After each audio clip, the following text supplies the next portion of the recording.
गए हैं, ट्रेडमार्क हो गया है, कॉपीराइट हो गया है, पेटेंट हो गया है। सो मैं थोड़ा सा एक बारी ब्रीफ, आप अलग से बैठो, बीच में आ जाओ ना, एक थोड़ा सा इजी हो जाएगा। Thank you so much. So any question, पहली चीज, if you guys want to ask me anything you want to understand about the subject, या मेरे बारे में भी if you want to ask something, because I'll be your faculty, you should know me also. हाँ, share screen है, white board है। नहीं sir, अभी तो नहीं है। तो gossip नहीं, direct questions. Anything? पढ़ेंगे क्या? See, what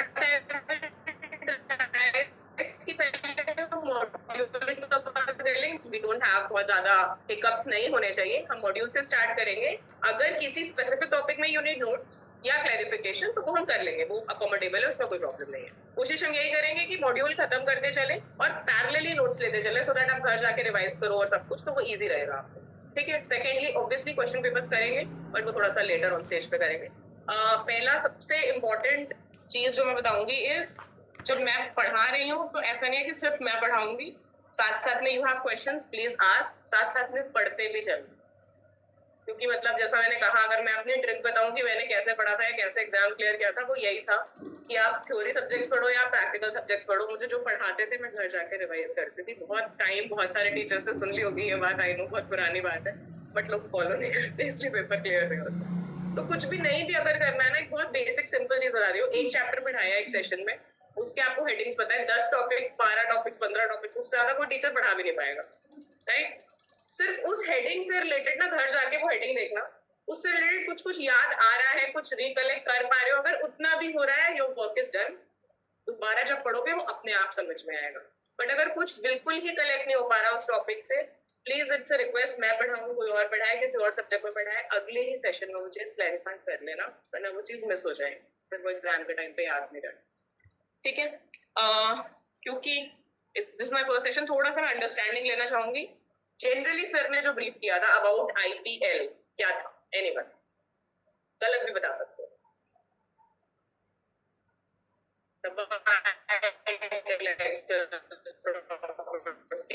What is intellectual property? नहीं चाहिए। हमारे को एक इंडिविजुअल क्रिएशन होती है, इंटेलेक्चुअल क्रिएशन होती है कि हमारा ब्रेन कोई प्रोडक्ट होता है, उसके ऊपर हम सर्टेन राइट दे सकते हैं, जो कि सिर्फ हमारे हम अभी कर सकते हैं, उसको इकोनॉमिकली कोई और नहीं कर सकता विदाउट आवर परमिशन। ये राइट्स हैं इंटेलेक्चुअल प्रॉपर्टी राइट्स। ठीक है, तो ये राइट्स बाय बर्थ मिल जाते हैं, हम अक्यूमुलेट करते हैं, what kind of rights?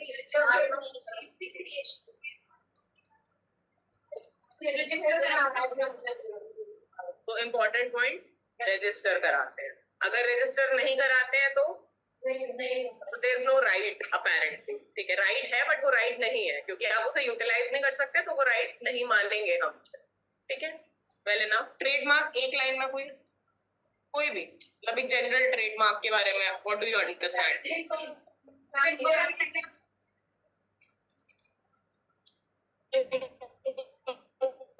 Trademark याद आ रही है अभी?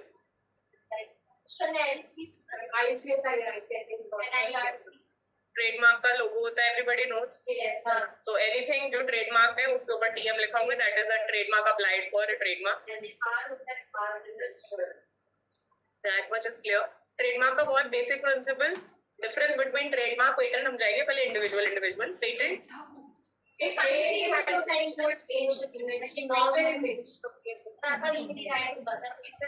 अच्छा, लीगल राइट सब पे हो जाता है, ये अंडरलाइन फैक्ट है। ठीक है ना। Obviously after registration legal action हम उन पे ले सकते हैं जिनमें हमारा लीगल राइट है। लीगल राइट तभी होगा जब वो रजिस्टर्ड होंगे, रजिस्ट्रेशन कंप्लीटेड होंगे, नॉट जस्ट कि अप्लाई कर दिया था और अब हमारा रजिस्ट्रेशन या लीगल राइट है, वो नहीं। ठीक है, patent done, one basic line. What is left? Copyright artistic work.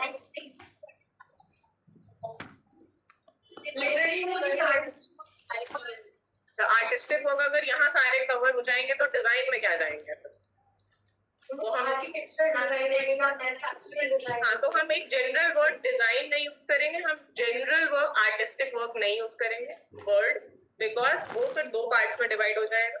That will come under copyright also, that will come under design also. तो वो हम उस हिसाब से डिस्कस करेंगे. अभी हम बात कर रहे हैं जनरल अंडरस्टैंडिंग के पर्सपेक्ट से. एग्जाम में इतना लेमन नहीं लिख सकते definitely. My approach have always been कि रट के आंसर नहीं लिखने हैं. सो जिन लोगों को प्रॉब्लम होती है मैम लर्न नहीं होता, मत करो. एक ही मजबूरी होती है लर्न करने की, होते हैं सेक्शंस. ठीक है, वो हम लर्न करेंगे. We don't have any other option. उसके अलावा वी विल ट्राई कि हम थ्योरी समझ के करें, लर्न करने में भूल जाएंगे.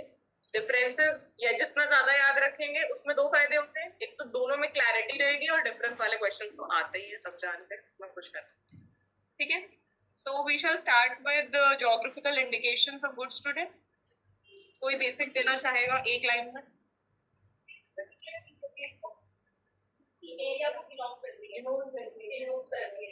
जैसे अच्छा, कौन सी वाली चिकन?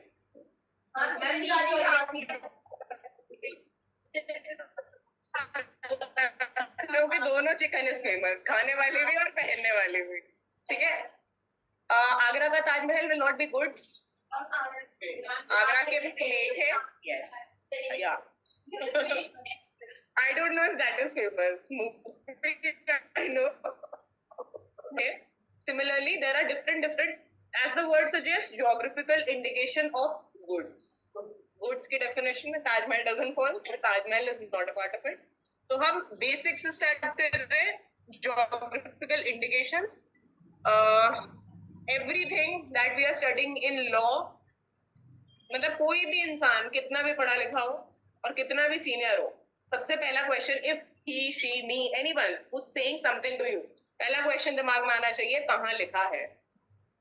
ठीक है, ये अभी स्टूडेंट लाइफ में भी काम आएगा और आगे भी काम आएगा. जब यही नहीं पता होगा कि कहाँ लिखा है तो बहुत गलतियां होंगी. जस्ट मैं कुछ कह रही हूँ या कोई बंदा आपसे आके कुछ कह रहा है तो मानना नहीं. कहाँ लिखा है खुद रिसर्च करनी है, you have to ask. So GI कहाँ लिखा है?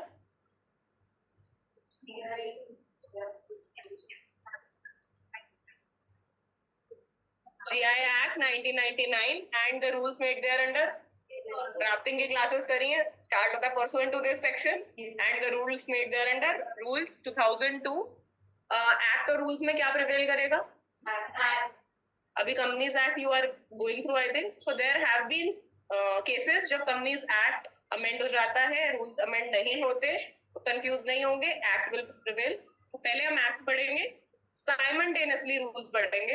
एक्ट अलग रूल्स अलग, कुछ समझ नहीं आएगा. ठीक है, एक्ट तक का लेवल, पहले module, notes, then may be act if we have time and if you are interested that much in that subject. ठीक है, इंट्रोडक्शन टू जीआई. कुछ चीजें लर्न करनी है, कुछ चीजें सिर्फ समझनी है. लर्न करना मजबूरी, एग्जाम में लिखना है, can't help. So GI basically says दो चीजें, क्यों एवोल्यूशन हुआ जीआई का. ठीक है, सबसे पहली चीज जैसा आपने बताया, IPL is about something novel, something new, something which was not in existence पहले. ठीक है, तो कोई भी नई चीज मार्केट में आती है, इनिशियली नई ग्रो नहीं हुई है, जब एकदम नई आती है बहुत कम लोग will buy it, will take advantage of it. But जब वो चीज ग्रो हो जाती है तो who gave me an example of Chanel, I think, right? You will find original Chanels. Will you find duplicate Chanels in Delhi? Yes, ma'am. LV के bag, Gucci, Armani, everything. Those are called counterfeit products. Spelling, I think everybody is good with it, but still we'll write this because this is a change in factor.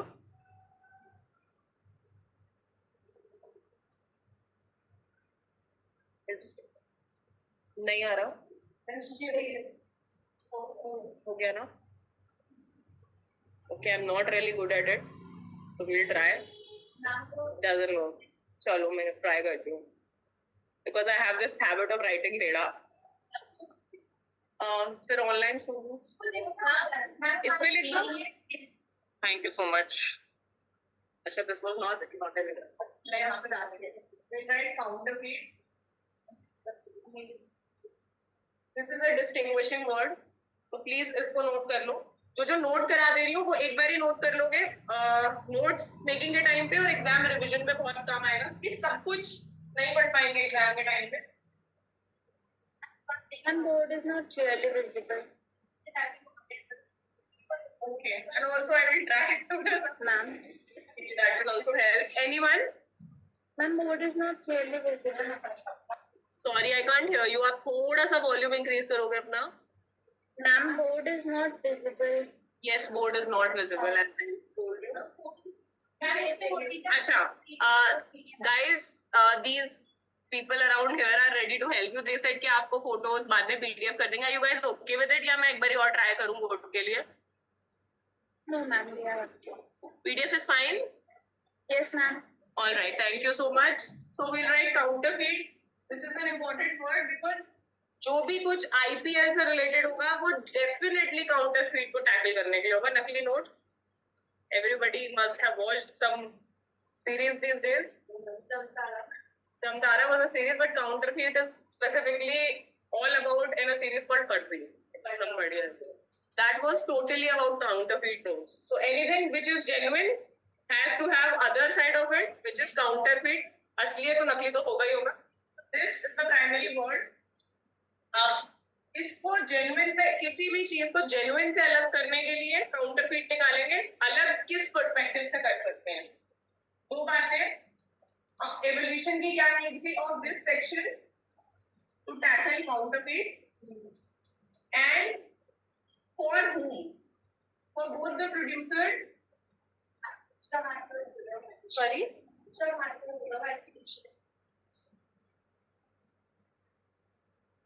And the consumer. ठीक है? इनका क्या loss है, इनका क्या loss है? कोई भी चीज नकली होगी, आप जेन्युइन मैन्युफैक्चरर हो तो आपका लॉस है. Yes, ma'am. आप कुछ ग्रो कर रहे हो या प्रोड्यूस कर रहे हो, मैन्युफैक्चर कर रहे हो, कुछ भी कर रहे हो, अगर आप ओरिजिनलिटी पे एक certain amount of fund invest कर रहे हो और वो चीज आपको बहुत सस्ते में काउंटरफीट मिल रही है, तो being a producer it is your loss. Being a consumer आपका लॉस क्या है?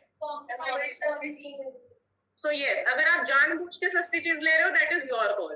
बट अगर एक काउंटरफीट प्रोडक्ट है, आपको पता ही नहीं है कि वो जेन्युइन है कि नहीं है, you are not aware enough, कि आपके पास कोई ऐसा तरीका ही नहीं है पता करने का कि वो जेन्युइन है कि नहीं है, तो you are paying actual price and you are getting substandard product. So that is the use. Producers consumer दोनों के लिए इंपॉर्टेंट है. इस led to the conceptualization of the word geographical indications. दोनों words अपने आप में clear है I think. Geographical is about geography. Indications is marks that indicate the geography. ठीक है? अब इस concept evolve हो गया because of counterfeiting. ठीक है? Gradually grow हुआ because it had a link of products from their places. Places तो वही रहेंगे, products भी वही रहेंगे, manufacturing होगी, everything होगी. That will not stop. So this concept of geo indication has developed over a period of time because of this. उस वजह से there was a need कि एक act बनाया जाए जिसमें formal तरीके से ये चीज induct की जाए so that protection भी हो सके against counterfeiting, और आपको एज अ कंज्यूमर भी बहुत सारे राइट्स मिल सके. Rights we will discuss later on. सबसे पहले we divided into different sectors. जब हम यहाँ सेक्शंस की बात करेंगे, ये मैं अलग लिखूंगी, इसको हम नोट कर लेंगे क्योंकि यही चीज लर्न करनी है, ये समझने वाली चीज है. ठीक है? Now if you have module, everybody has module ना, पेज नंबर 488. ठीक है? इंट्रोडक्शन में लास्ट के 2 paragraphs. This is a bit about learning, so we'll read it और फिर थोड़ा सा लर्न करने की कोशिश करेंगे. कहाँ का वर्ड है? Article 22 to 24 of WTO. ठीक है? Trips agreement. फिर नेक्स्ट इंडिकेशंस है क्या actually? Currently includes both above concepts. Article 22.1 of TRIPS agreement, consequent upon India joining as a member of the states of TRIPS agreement. Everybody, if don't know, TRIPS initially जब आया था तो India was not a member to the TRIPS agreement. जब India became a part of the TRIPS agreement, so obviously TRIPS में अगर ये वाली चीज फॉल करिए तो India has also got these benefits. ठीक है? ऑब्जेक्ट क्या था GI को लाने का? नेक्स्ट पॉइंट जो हाईलाइटेड है, प्रोड्यूसर 3 मैनीफोल्ड्स में 3 पार्ट्स में डिवाइडेड है ऑब्जेक्ट. पहला प्रोड्यूसर्स, एज आई सेड, दूसरा कंज्यूमर्स और तीसरा है एक्सपोर्ट। यहाँ पे दो पार्ट में इसलिए बताएगा because this is somehow connected to this. Ultimately export होके जा तो कंज्यूमर्स के पास रहा है, but this if you are not talking about Indian context is an additional advantage. तीन पार्ट्स, एक्सपोर्ट, प्रोड्यूसर्स को देख लिया हमने, कंज्यूमर्स को देख लिया, इंडिया से प्रोडक्ट्स बन के जा रहे हैं, सब स्टैंडर्ड क्वालिटी के जा रहे हैं, कोई जीआई रिकॉग्निशन नहीं है, ठीक है। एक्सपोर्ट कर लेगी कंट्री एक बारी, कोई भी बाहर की, दो बारी, तीन बारी, then market will reject the products कि ये हमारी क्वालिटी के प्रोडक्ट्स नहीं है, तो इवेंचुअली दैट थिंग विल मतलब कोलैप्स, एक्सपोर्ट बंद हो जाएगा आपका।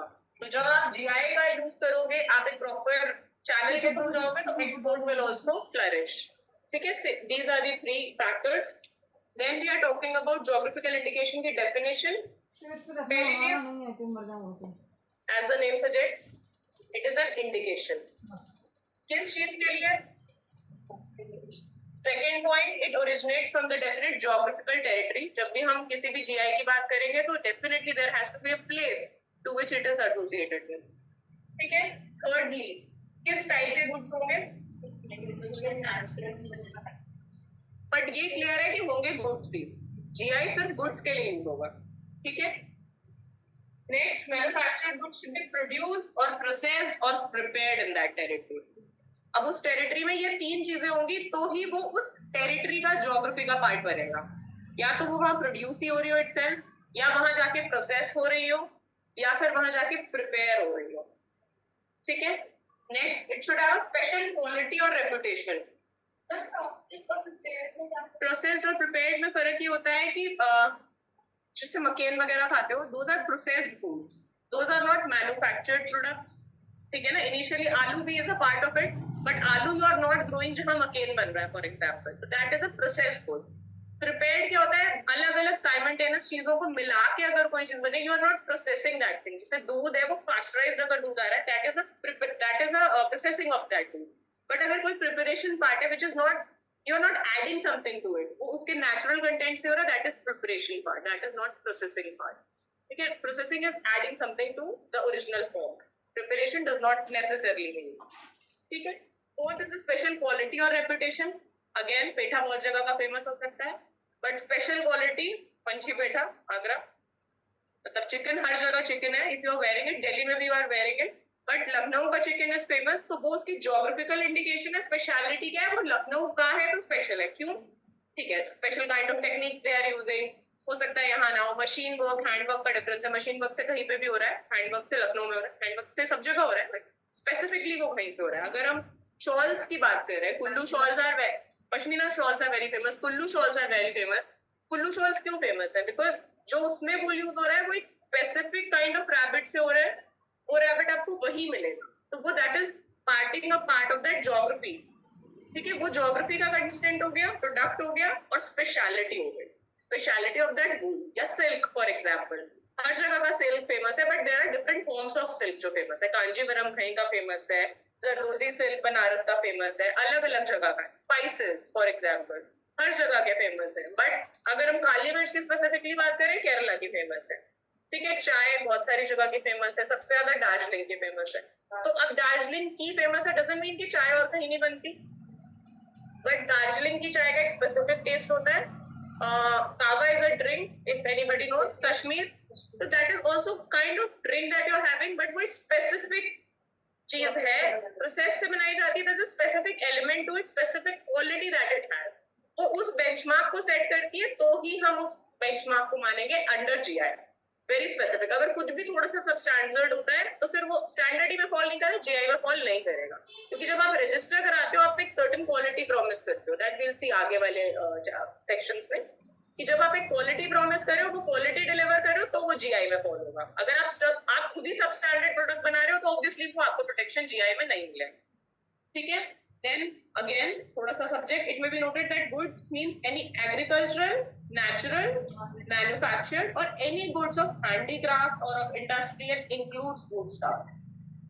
Food specifically बोला है, तो food है, उसके अलावा ऊपर जितने भी goods हैं, food इसलिए बोला है because it It can be manufactured, but mostly food cannot be manufactured. वो आगे जाके process हो रहा है, उसको manufacturing ले रहे हैं, is a different thing. Generally, it cannot be manufactured, but since we are taking agricultural products, we are taking food as well. Indication includes any name, किसी नाम से, geographical और figurative representation. कोई एक figure बनाई है, which says कि ये यहाँ का है, ठीक है? या एक combination भी हो सकता है दोनों चीजों का, कुछ लिखा हुआ है, कुछ design बनी हुई है, ठीक है? मतलब बहुत जैसे if you know red tape shoes, anyone? Red tape has a logo, something like that. I'm not sure. Something like this, and this in red. ठीक है, उसका थोड़ा सा difference है. बहुत ज़्यादा artistic तरीके से बना है. That is a geographical representation. No, because this does not signify any geography. This is just a figurative representation. तो दोनों बातों में ये difference हो गया. ये figure है. ये अलग goods की category में आएगी. Sorry. This is a logo, but when you're talking about figurative representation, तो मैं कह रही थी ना अलग अलग डिफाइन करेंगे. ये फिगर है और इसमें गुड्स भी है, एडिडास, नाइकी, एनीथिंग. बट ये फिगरेटिव है तो हम कंफ्यूज नहीं होंगे कि फिगरेटिव भी है और गुड्स भी है तो हम जीआई में लेंगे, नहीं लेंगे, क्योंकि जीआई ये आई है, जी नहीं है, ज्योग्राफिकली कुछ नहीं इंडिकेट कर रहा है. हाँ, तो मतलब फिगर सी अगर कोई भी डेफिनेशन हम चेक करेंगे, जीआई होने की क्या कंस्ट्रेंट्स है? इंडिकेशन होना चाहिए, एक डिफरेंस होना चाहिए, एक क्वालिटी होनी चाहिए, गुड्स होने चाहिए इधर मैन्युफैक्चर्ड और something. But first point geographically indicative होना चाहिए. तो इसमें बाकी सब आ रहा है, बट ये ज्योग्राफिकली कुछ इंडिकेट नहीं कर रहा. दैट इज व्हाई ये हम जीआई में रजिस्टर नहीं करा सकते. But when you are talking about Darjeeling chai, तो वो एक चाय की पत्ती की डिजाइन है, ठीक है, बट वो स्पेसिफिकली उसी क्लास में जाके रजिस्टर्ड है कि ये वाली चाय की पत्ती की design is for Darjeeling tea. I am not very good at drawing, I would have drawn. Check, you can always check specific GI में कौन कौन से कैटेगरीज हैं, तो आपको फिगर्स भी मिल जाएंगे और न्यूमरल रिप्रेजेंटेशन, अगर कुछ लिखा हुआ है, किसी कलर कॉम्बिनेशन स्पेसिफिक कुछ किया हुआ है, that also you will find. ठीक है, एग्जांपल्स दिए हुए हैं, I think that you can read. उसमें कुछ समझाने का है नहीं. दार्जिलिंग टी हमने बताया, दोनों चीजें, वर्ड लोगो अगेन, क्योंकि लोगों में सिर्फ चाय पत्ती होती है तो दार्जिलिंग स्पेसिफिक नहीं हो पाती है. मैसूर सिल्क है, कोटा डोरिया है, मैसूर अगरबत्ती है, there is a lot of things. Madhubani painting, anyone? Yes sir. ठीक है, अब now we are coming to indication part. Indication में कैसे हो सकता है? एज आई सेड, नेम हो सकता है, ज्योग्राफिकल और फिगरेटिव रिप्रेजेंटेशन हो सकती है. ये फिगरेटिव रिप्रेजेंटेशन है, ज्योग्राफिकल रिप्रेजेंटेशन नहीं है, या कॉम्बिनेशन हो सकता है दोनों का, जैसे दार्जिलिंग टी है. Now we will come to sections.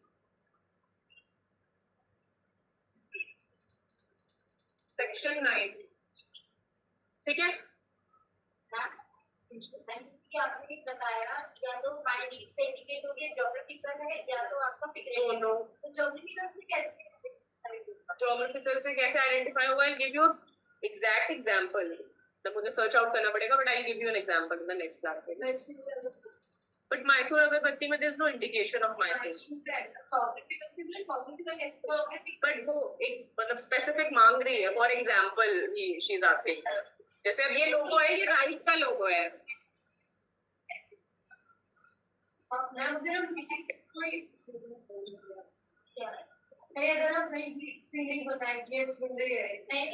जैसे दार्जिलिंग में क्या हो सकता है? If somebody is using or not, I have to check, I'm not sure. but अगर हम दार्जिलिंग टी बेच रहे हैं specifically, what we can do is हम दार्जिलिंग का मैप ड्रॉ करके छोटा सा, और उसमें टी इंडिकेशंस दे सकते हैं खूब सारे. That will be a geographical indication, because geographically wise you're showing Darjeeling into it. जब हम आगे भी study this chapter, it will tell you कि आप जहां का ज्योग्राफिकल इंडिकेशन दे रहे हो वहां के maps also you have to furnish. So geographically then only you will be able to say. अगर आप लिख रहे हो, इसकी दो चीजें हो सकती हैं. What do you mean by JNT? Everybody will keep it as Jammu and Kashmir, but I say no. ठीक है, एक ब्रांड है Jack and Jones, Johnson Johnson is G and G. That Johnson is G. JNT is Jack and Jones. ठीक है, अब मेरा नाम Jack है, मेरे पार्टनर का नाम जोन्स है. मैं जाऊं कि भैया मेरे को J&J रजिस्ट्रेशन चाहिए, which means Jack and Jones, और maybe not even Jack and Jones. मेरा नाम जूली, उसका नाम जोन्स है. I'll have J&J, मिल जाएगा. मिसलीडिंग, वो हम आगे पढ़ेंगे. So this is a word representation geographically specifically. मैं आपको डाउनलोड करके सेंड कर दूंगी. ठीक है. Prohibition section 9. बीच में कुछ पूछना है? ऑनलाइन वालों को बीच में कुछ पूछना है? No ma'am. ठीक है, thank you. Section 9 specifically prohibition. ठीक है. हम क्या करेंगे, हर सेक्शन के आगे ना छोटा छोटा कुछ कुछ लिख के चलेंगे, तभी याद रहेगा कि किस सेक्शन में क्या है.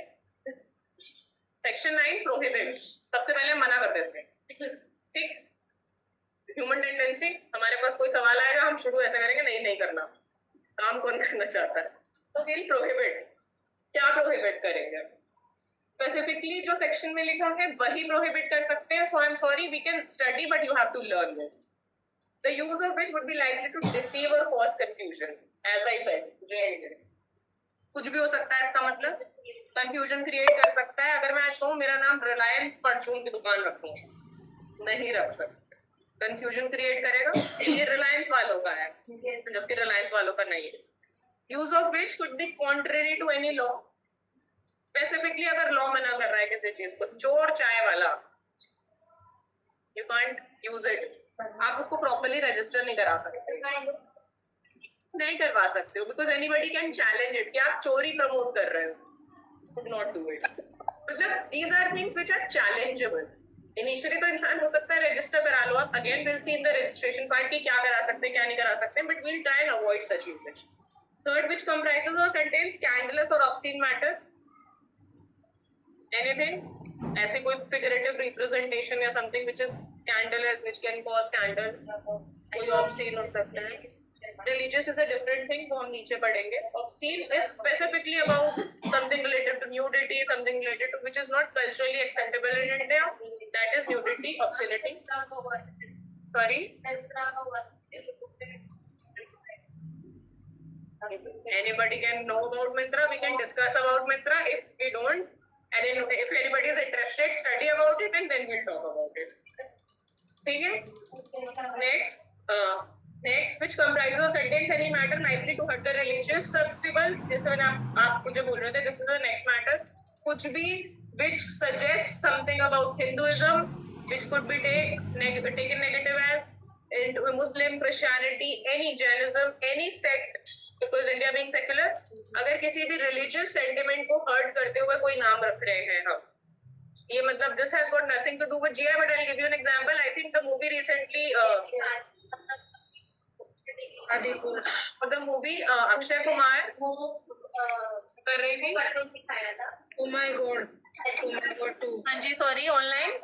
Oh my God 2 मूवी जो थी उस पे बैन चल रहा था. हाँ, Oh my God was a problem recently. सत्य प्रेम की कथा, if somebody has heard of, is a movie recent. Kartikaran fans. So it was originally named as Satyanarayan की कथा, but it has to be reshuffled because Satyanarayan you can't keep sentimental value. तो anything जो आपकी religious value को hurt कर रही है वो काम नहीं करना है. Again वही वाली बात है, सत्यनारायण रख तो लिया था उन्होंने, रखने में कोई प्रॉब्लम नहीं है, बट फिर आगे जाके चैलेंज हो, आपकी डिग्निटीज में कॉल हो, उतने दिन जितने दिन आपने वो नाम यूज किया आपकी वो गुडविल भी वेस्ट हो जाएगी, कोई फायदा नहीं. तो will try and not use such words. ठीक है. Next, anything disentitled to protection in the code. Very specific things, no general examples. अगर कोर्ट नहीं मना कर दिया ये चीज नहीं यूज करनी है, यूज नहीं कर सकते. Simple as that. ठीक है. ये आपने डिसाइड कर पाओगे, थोड़ा सा रिसर्च करोगे आप डिसाइड कर सकते हो. हाँ, अगर लॉ ने मना किया, judiciary executive two different sets, अगर लॉ ने ही मना किया हुआ तो नहीं कर सकते, बट कोर्ट ने स्पेसिफिकली मना किया हुआ, किसी लॉ में नहीं लिखा है ऐसा. ठीक है. जैसे अगर हम कंपनीज एक्ट की बात करेंगे, you will all be some time in job और प्रैक्टिस, बहुत सारी चीजें एक्ट में नहीं लिखी होंगी.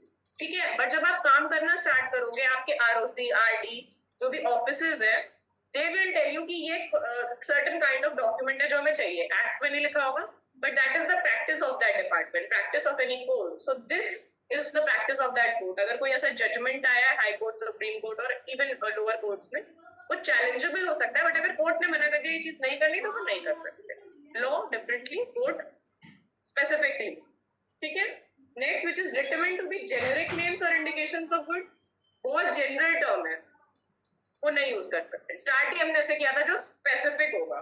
जैसे मैंने बताया आगरे का पेठा, तो पेठा हैज टू बी स्पेसिफिक. ऐसा नहीं कोई भी बैठा, तो वो जनरल टर्म में फॉल नहीं करेगा, वो हम नई जीआई में रजिस्टर करेंगे।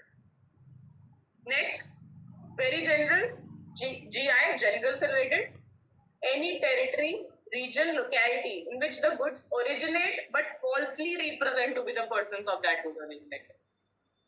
जम्मू एंड कश्मीर की चाय भाई उगती नहीं है वहाँ, तो नहीं यूज कर सकते।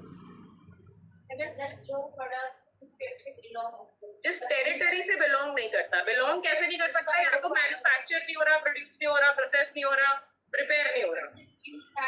We can only use geographically anything which is being done, उस प्रोडक्ट से रिलेटेड कुछ भी होना चाहिए वहाँ, या तो प्रोसेस होना चाहिए, या मैन्युफैक्चर होना चाहिए, या प्रिपेयर होना चाहिए, ऐसा कुछ हो रहा है अगर उस ज्योग्राफी में, तभी हम वो ज्योग्राफी यूज कर सकते हैं। ठीक है, हम कहते हैं कि नहीं हम वेस्ट में ईस्ट की चीजें उगाएंगे, वो नहीं चलेगा। ठीक, this is general prohibitions. Then comes registration. पहले हमने बता दिया क्या क्या होता है, फिर हमने बता दिया ये नहीं हो सकता। ठीक, अब जो हो सकता है उसका प्रोटेक्शन इससे पहले आएगा।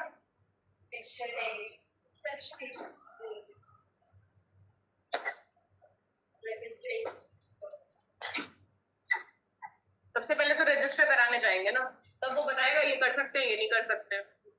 ठीक है, रजिस्ट्रेशन कैसे होगा? सबसे पहले एज आई सेड गुड्स होने चाहिए। गुड्स अगेन क्लास में डिवाइडेड होंगे, जनरल गुड्स नहीं हो सकते, अलग अलग क्लासेस हैं जिनमें गुड्स डिवाइडेड है। तो हम क्लासिफिकेशन लेंगे सबसे पहले रजिस्ट्रेशन के लिए कि किस क्लास में वो गुड रजिस्टर कराना है। सेकेंडली, अप्लाई किसको करेंगे? गुड्स आइडेंटिफाई कर लिया, एप्लीकेशन रेडी है, किसको अप्लाई करेंगे? रजिस्ट्रार को। So territorially every territory has a registrar. अगर टेरिटरी वाइज कर रहे हो, registrar of that region. India wise कर रहे हो तो territorially registrar of that state, मतलब इंडिया इज अ स्टेट अगर वैसे स्टेट लेते हो। ठीक है, any question arising as to class within which any goods fall. तुम एक लेमन हो, you are not an expert of this, आप लेके गए हमारे हिसाब से इस क्लास में गुड्स फॉल होंगे। आम हम लेके गए, हाफूस आम, अल्फाजो मैंगो, हमारे हिसाब से वो एक कैटेगरी में फॉल करते हैं। अगर फ्रूट्स एक कैटेगरी, फ्रूट्स पे फॉल करते हैं, वो कहते नहीं वेजिटेबल्स है। टमेटो, एवरीबॉडी नोस टमेटो की स्टोरी। तो अगर हम टमाटर लेके गए, हमारे लिए वेजिटेबल है, उनके लिए वेजिटेबल नहीं हो सकती। ठीक है, so this is the basic process हम पढ़ेंगे। रजिस्ट्रेशन के लिए क्या रिक्वायरमेंट है? जनरल यही है। स्पेसिफिकली अगर मेरा कॉल है, यहाँ थोड़ी दादागिरी है, सबकी होती है, कोर्ट की तो होती है, रजिस्ट्रार की दादागिरी है। मेरा मन होगा करूंगा, नहीं होगा नहीं करूंगा। ठीक है, ऐसे नहीं है नहीं करूंगा, रीजन दूंगा पर नहीं करूंगा। ठीक है, तो he shall be binding, the registrar at this stage will be binding. उसका डिसीजन फाइनल डिसीजन होगा। सिर्फ उसमें एक ही छोटा सा क्लॉज है कि वो जस्टिफाई कर सके कि मैंने क्यों मना किया, I will not register it. ठीक है, पता चल गया रजिस्टर कराना होता है, पता चल गया क्या नहीं रजिस्टर करा सकते। अब कैसे करा सकते हैं?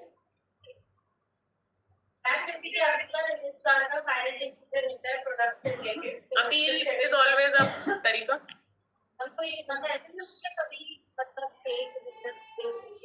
अपील अगर मैंने मना कर दिया, मेरी आपसे दुश्मनी हो गई, you were rude to me, I didn't like your attitude, मैंने फेक रीजन देके, अकॉर्डिंग टू फेक या फॉल्स रीजन देके मैंने वो एप्लीकेशन रिजेक्ट कर दी। अब आप यू आर वेरी श्योर कि मेरा रीजन फेक है। अगर कोई और रजिस्ट्रार होता, I was biased towards you. ठीक है, कोई और रजिस्ट्रार होता वो कर देता। You can always appeal. ठीक है, इंडिया का सिस्टम वैसे ही है। हाँ, appeal you can always file. Application under section 11। Application again basic understanding कर लेंगे, कुछ स्पेसिफिक चीजें यू हैव टू लर्न। ठीक है, कौन अप्लाई कर सकता है? Individual, group.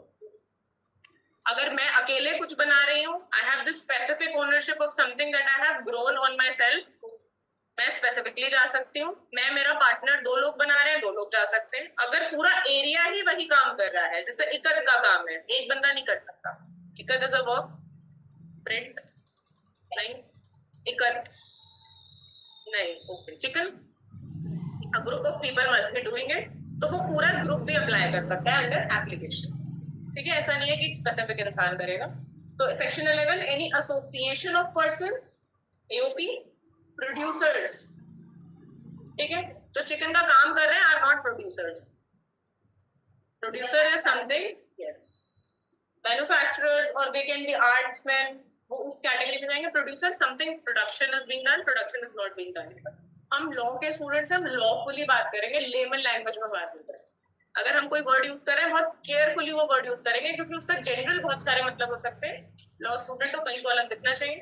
ठीक है, प्रोड्यूसर्स और एनी ऑर्गेनाइजेशन, मैंने एक कंपनी बना ली है, ठीक है, उस कंपनी का काम ही है हम चिकन का काम करते हैं, तो that company can go, need not कि एक बंदा जाए, प्रोड्यूसर जाए या उस कंपनी का वीपी जाए, मार्केटिंग हेड जाए. कंपनी को रिप्रेजेंट करते हुए company and organisation can do. An authority established by under any law, ICSI जा सकता है. For the time being in courts, representing the interest of the producers. अब ऐसा नहीं है कि कंपनी में मैं जा रही हूँ being a director कि मेरा राइट हो जाना चाहिए प्रोटेक्ट, बाकी किसी से मतलब नहीं है. If I am going, I am representing the whole company के employees, the work being done. ठीक है, application shall contain, क्या क्या होना चाहिए. सबसे पहले सिंगल एप्लीकेशन, एप्लीकेशन स्टेटमेंट के फॉर्म में हो सकती है. So statement is the remarkable word here. A single application may be a statement or as to how the geographical indication serves to design. इसमें जनरल पूरा टर्म लिख देंगे हम, स्कूल में जैसे एप्लीकेशन बनाते हैं, जनरल एप्लीकेशन है. Format is given. Class of goods second learn करना पड़ेगा. फर्स्ट वर्ड एप्लीकेशन,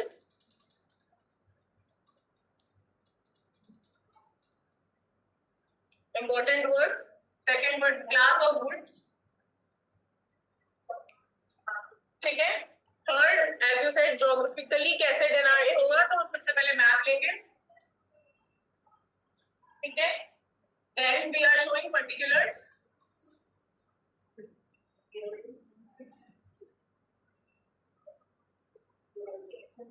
पर्टिकुलर्स में क्या होगा, हम जा तो रहे रजिस्टर कराने, हम उसको बताएंगे तो हम क्या रजिस्टर करा रहे हैं, रजिस्टर करा रहे होंगे, या हम फिगर्स रजिस्टर करा रहे होंगे, या कॉम्बिनेशन करा रहे होंगे.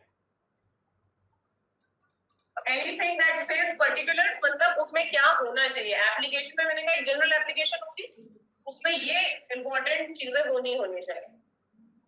फिर statement containing such particulars of the producers of the concerned goods if any. ये एक जनरल है. अगर है ऐसा कि बहुत सारे प्रोड्यूसर्स हैं, एक एओपी जा रहा है उसको ऑथराइज होके, तो उन सबका जो इंटरेस्ट है दैट विल बी स्टेटेड. उसके पर्टिकुलर्स अगर नहीं है, in which form, अगर वो हम जब एक्चुअली अप्लाई करेंगे सेक्शन में you will find as may be prescribe, जहां पे भी लिखा होता है specific rules have been given for that. Form दिया होगा, अटैचमेंट्स दिए होंगे, they will provide you with everything. और अगर कोई स्पेसिफिक चीज आप उसमें बताना चाहो एप्लीकेशन में, that is up to you. Any other sorry, public opinion लेंगे हम. अभी हम फ्लो चार्ट बनाएंगे तो हम पब्लिक ओपिनियन लेंगे. ठीक है, ये सिर्फ लर्निंग के पर्सपेक्ट से. अब रजिस्ट्रेशन होगी, एप्लीकेशन कर दी हमने.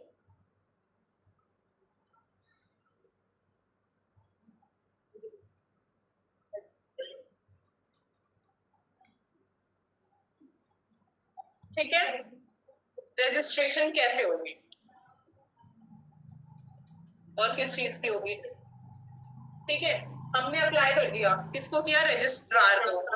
रजिस्ट्रार विल सी सब डॉक्यूमेंट सही से है नहीं है, हमें वी आर सेटिस्फाइड विद और नॉट, हमें ऑब्जेक्ट करना है, हमें कोई क्लैरिफिकेशन चाहिए, या हम अप्रूव कर सकते हैं. तीन ही तरीके हो सकते हैं. या तो हमें पहली बार में समझ में आ गई अप्रूव, समझ में आ रही है बट कुछ कंफ्यूजन है, then will call for clarification. Third, outright मना कर रहा है, समझ ही नहीं आ रही, रिलायंस नहीं दे सकते, आउटराइट मना कर दो. ठीक है, so ये registration है. It may be noted that the registration of a geographical indication is not completed within 12 months. Please highlight this. From the date of application by reason of default of the applicant. एक general rule समझ लो, किसी भी section, किसी भी act का default हमेशा applicant के perspective पे entertain नहीं होता. Authority कर सकती है. They are overburdened with work. You are not. हम मिले.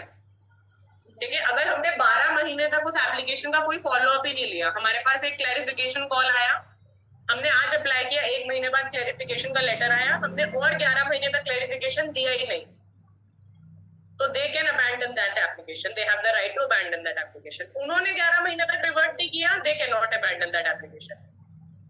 ठीक है। So highlighting point within 12 months, 12 months count कहां से होंगे? From the date of application, ठीक है। और किसके डिफॉल्ट से होंगे? एप्लीकेंट के डिफॉल्ट से। These are the 3 highlight words here. Registrar may giving after giving notice to the applicant in prescribed manner treat the application as abandoned unless it is completed within the time specified in that behalf of that notice। 11वें महीने में हम of application बना दी, हमने notice कर दिया, clarification मांग लिया, 11 months लग गए उसमें, ठीक है। अब रजिस्ट्रार ने हमको दिया है कि क्लैरिफिकेशन सर्व करो विद इन 2 मंथ्स, ठीक है।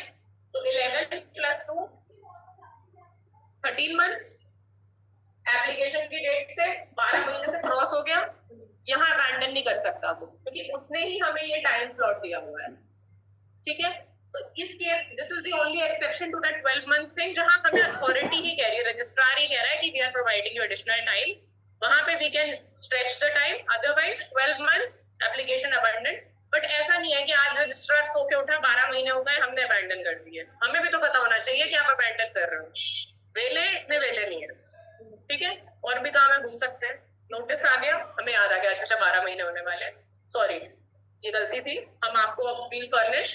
तो उसमें फर्निशिंग में अगेन यू हैव 2 वेज। अगर आपके पास रेडीली कुछ डेटा अवेलेबल है, 11th मंथ चल रहा है, आज इसने नोटिस भेज दिया कि आपके 12 महीने होने वाले हैं, 15 दिन बचे, आप अपने एप्लीकेशन विड्रॉ कर लो या क्लैरिफिकेशन सीख करी थी वो दे दो। तो अब आपके पास रेडीली अवेलेबल है, आपने 15 दिन में सीख कर दी, 11 महीने 15 दिन, 12 महीने के अंदर है। बट आपको एप्लीकेशन, आप यहाँ रहते हो, आपका बिजनेस दार्जिलिंग में है, अब आपको एप्लीकेशन सीख करने वहां जाना है, आने जाने का टाइम, वहां जाके इंफॉर्मेशन कलेक्ट करने का टाइम, तो you can always apply to the registrar कि sir on so and so grounds आप प्लीज हमारा ये 15 दिन का टाइम एक्सटेंड करके 1 महीना कर दो, ठीक है। उसमें 11 + 1 12 मंथ्स क्रॉस हो जाएंगे, but again that will be entertainable, क्योंकि वहां authority will provide us that much time, ठीक है। Ease of doing business. Now stepwise guide. 12 months वाला देखो कॉन्सेप्ट क्या है। आज है 18 तारीख, 18th July, you are making 23, you are making an application to registrar, ठीक है। हम इसको और सिंप्लीफाई कर लेते हैं। 1 जनवरी 20, ठीक है। हमने एप्लीकेशन दे दी रजिस्ट्रार को, उसको टाइम नहीं मिला, उसने तुरंत नहीं पढ़ी। 5 महीने बाद उसको याद आया कि एक एप्लीकेशन आई थी, पढ़नी है, ठीक है। आउटराइट रिजेक्ट नहीं करी, ठीक है, अप्रूव भी नहीं करी। तीसरा ऑप्शन क्या है? क्लैरिफिकेशन मांगा उस टाइम से। अब हम इस टाइम पे नया नया बिजनेस स्टार्ट कर रहे थे, हमारे पास काम कम था, 5 महीने हो गए, हमारा बिजनेस बहुत, 4 महीने कंप्लीट हो गया, हमारा बिजनेस बहुत ग्रो हो गया है, उतना टाइम नहीं है, या हमारा हेड ऑफिस है दिल्ली, मैन्युफैक्चरिंग यूनिट है अगेन दार्जिलिंग, ठीक। यहाँ मेरे पास बहुत काम है, I have to license with authorities, packing, furnishing, सब कुछ यहाँ हो सकता है। यहाँ प्रोडक्शन हो रहा है, इसलिए हम जीआई में ये लेते हैं, ठीक है। बाकी सब यहाँ हो रहा है, तुरंत नहीं ला सकते। 3 महीने निकाल दिए, 4 महीने, 3 महीने निकाल दिए जनरली ग्राउंड, ठीक है। 4 महीने बचे हैं हमारे पास। हम गए, हमने क्लैरिफिकेशन ढूंढा, 1/8 को हम पहुंचे दार्जिलिंग, लैंड करें, 2 दिन हो गए, ठीक है। 1/9 को हमने क्लैरिफिकेशन सबमिट कर दिया, ठीक। अगेन अप्रूवल रिजेक्शन नहीं समझ में आई बात। राउंड 2 नहीं कर रहा, ना अप्रूव कर रहा है ना रिजेक्ट कर रहा है, मतलब रिजेक्ट तो नहीं कर रहा वो, बट उसे अप्रूव करने के लिए कुछ और ग्राउंड्स चाहिए। तुमने क्लैरिफिकेशन सबमिट करे, उसमें 2 और सवाल आ गए, ठीक है। तो अब यहाँ पे दो तरीके हैं, that you will also read. या तो आप एक रिटन सबमिशन दे सकते हो, या you can always ask for कि हम एक फिजिकल प्रेजेंटेशन करना चाह रहे हैं, we want to represent our case on something, वो मांग लिया हमने इसको 1/9/23 को सबमिट करी, 1/10/23 को रिवर्ट आ गया कि नहीं, नॉट सेटिस्फाइड, फर्दर इंफॉर्मेशन चाहिए, ठीक है। फिर फर्दर इन्फॉर्मेशन हमने फर्निश नहीं करी, हमको लगा हम फोन पे नहीं समझा पाएंगे, मैसेज पे नहीं समझा पाएंगे, टेक्स्ट पे नहीं समझा पाएंगे, जाके बने। पर्सनल मीटिंग का अपना एक चार्म होता है, एवरीबॉडी नोस। 1/11/23 को मतलब हमने मांगा, उसने 11/23 को बुलाया, हमने 11/23 को पहुंच गए। ठीक है, 11 मंथ की journey has been completed, registration नहीं आया है, बट रिजेक्शन भी नहीं हुआ है, सेविंग ग्रेस रिजेक्शन। 1/11/23 पे कहता है कि सर सब कुछ रेडी है हमारा, आपने जो डॉक्यूमेंट्स फर्निश किए थे ना, पानी गिर गया उन पे, हो गए, डिस्ट्रॉय हो गए, खराब हो गए, आपने एक कॉपी और फर्निश कर दो उनकी, किसी भी रीजन से डिले हो सकता। ठीक है सर, अब प्रॉब्लम अगेन, कुछ डॉक्यूमेंट्स ओरिजिनली यही रखे हैं, लेने जाना पड़ेगा। सर मैं दे तो दूंगा, पर टाइम चाहिए। तो ये रहेगा कि अच्छा कितना टाइम चाहिए सर, अभी तो सीजन का टाइम चल रहा है, प्रोडक्शन चल रहा है, सेल आने वाली है, नवंबर चल रहा है ना, दिवाली सेल आने वाली है। ठीक है, बहुत वर्कलोड है, अभी नहीं जा सकते, 1.5 महीने का टाइम दे दो। 1.5 महीने का टाइम देते ही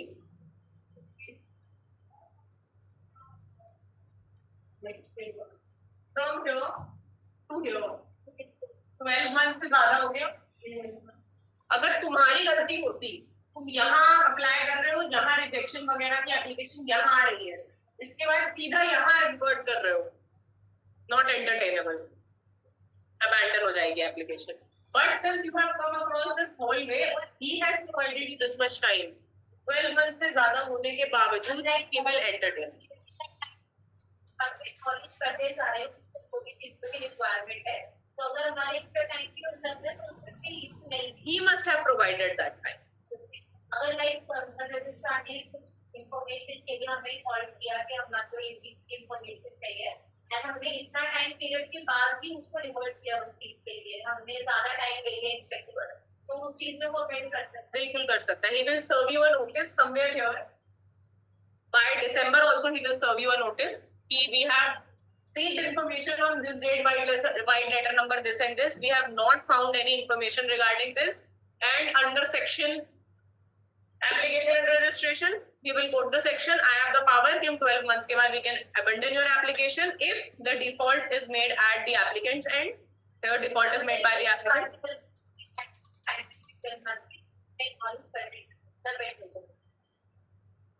Clear? ठीक है, registration is done. Step by step guide पे आएंगे हम। इसमें मुझे लग नहीं रहा picture taking कुछ है, but if you guys want to take a picture, we'll rub it up.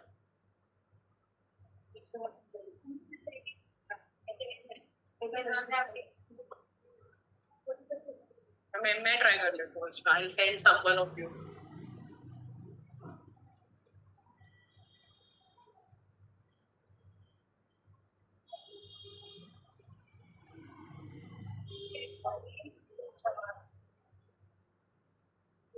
ठीक है,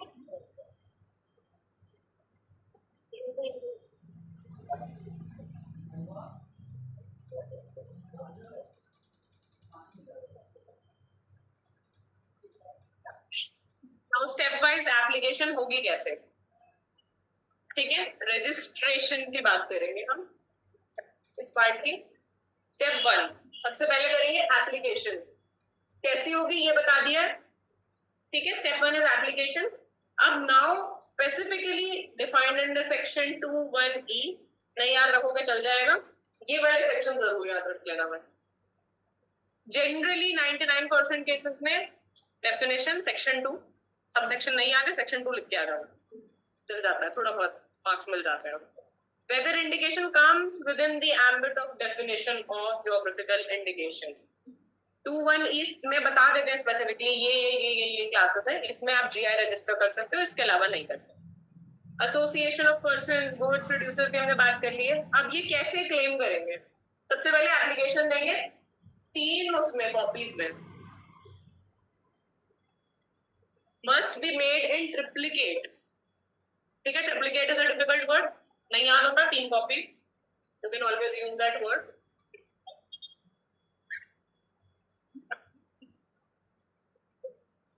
ठीक है, second application should be signed by the applicant. कोई भी XYZ मेरी जगह जाके नहीं कर सकता, स्पेसिफिकली अगर मैं कंपनी में हूँ, board resolution and sign. So it should be signed by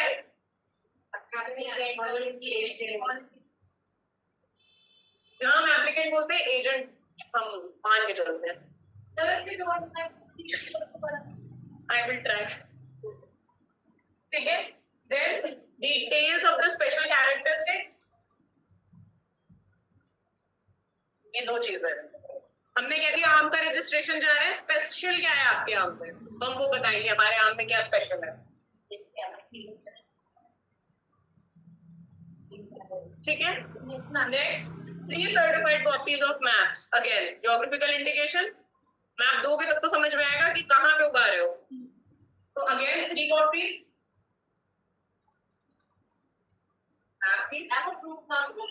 किस चीज का? लाइक हम देखो मतलब मैप जो आपने बोला कि हम इससे रिलेटेड चीज को प्रोड्यूस करें स्टेट रिलेटेड तो वो चीज हम सिर्फ कर सकते हैं कि हम एग्जैक्टली कर भी नहीं उसी वक्त बोल रहे हैं. बिल्कुल कर सकते हैं. जो हम क्लैरिफिकेशन वाली बात कर रहे थे ना वो उसमें वही क्लैरिफिकेशन मांगेगा. जैसे मुझे दिल्ली का बहुत ज्यादा नहीं आइडिया बट स्पेसिफिकली अगर हम बहुत गंदा example will take it. Lucknow की बात करें पूरी सिटी. लखनऊ में जैसे place called Gomti Nagar. Might not be knowing. सोनोना संगमरमर that is under Gomti Nagar. तो हम उस स्पेसिफिक पार्ट में कोई काम कर रहे हैं. प्रोड्यूस कर रहे हैं. प्रोड्यूस नहीं कर रहे हैं. हम मान रहे हैं उस एरिया में प्रोडक्शन कर रहे हैं. तो हम सिर्फ उतने एरिया को हमने पूरा लखनऊ का मैप उठाया और हम इतने एरिया में स्पेसिफिक प्रोडक्शन कर रहे हैं. तो we will have to furnish this area के 3 कॉपी. फिर he can physically come and inspect if he is not satisfied, he doesn't have this idea. So he can come physically अपना किसी agent के through can come and visit कि आप इस particular area को पूरा यूटिलाइज कर भी रहे हो कि नहीं उस चीज के लिए. नहीं तो फिर वो स्टेट में मैंने बताया ना कि अगर आप पैन इंडिया रजिस्टर कर रहे हो तो पैन इंडिया अथॉरिटी पे करोगे. अगर आप स्टेट वाइज टेरिटरी वाइज कर रहे हो तो वो लिमिटेशन उस रजिस्ट्रार के पास है. तो अगर आप लखनऊ वाले से कर रहे हो तो यूपी का रजिस्ट्रार विल चेक. ठीक है. के बाद details of inspection structure. This is a very technical चीज. वो इंस्पेक्शन का पूरा प्रोसेस है जैसा कि आपने बताया. वो फिजिकली आके चेक करेगा. ओरिजिनली जनरली चेक कर सकता है. ऑनलाइन चेक कर सकता है. आपका ऑनलाइन प्रेजेंस क्या है उस पर देख सकता है. अगर आपके पास कोई ऑलरेडी स्पेसिफिक उसमें क्लास ऑफ रजिस्ट्रेशन है, कोई अप्रूवल है, कोई अथॉरिटी लेटर है दैट यू कैन प्रोवाइड. उससे भी satisfied he can be satisfied. That is according to the inspection details. Or details of all the applicants together.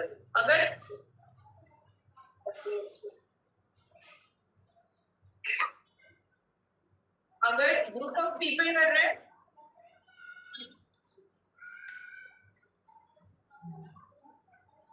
तो उनके डिटेल्स. ठीक है.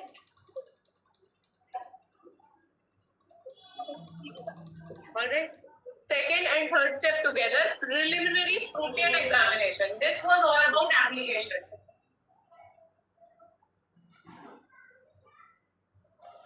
मैम ये 3 कॉपी जाएंगी. तीनों कॉपी रजिस्ट्रार को जाएंगी.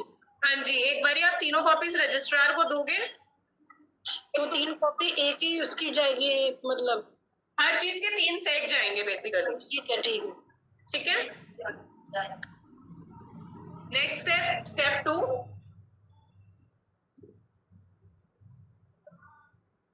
And 3 scrutiny and examination. Application कर दिया आपने. इसमें हम टेस्टेड है ये नहीं पाए से रिलेटेड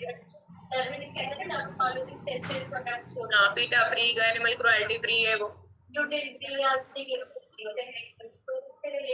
उससे कुछ भी नहीं रिलेशन निकलेगा क्योंकि that will not give an indication of कि आपका वो ज्योग्राफिकली अटेस्टेड है कि नहीं है. These are quality ascertainment not geographical indications.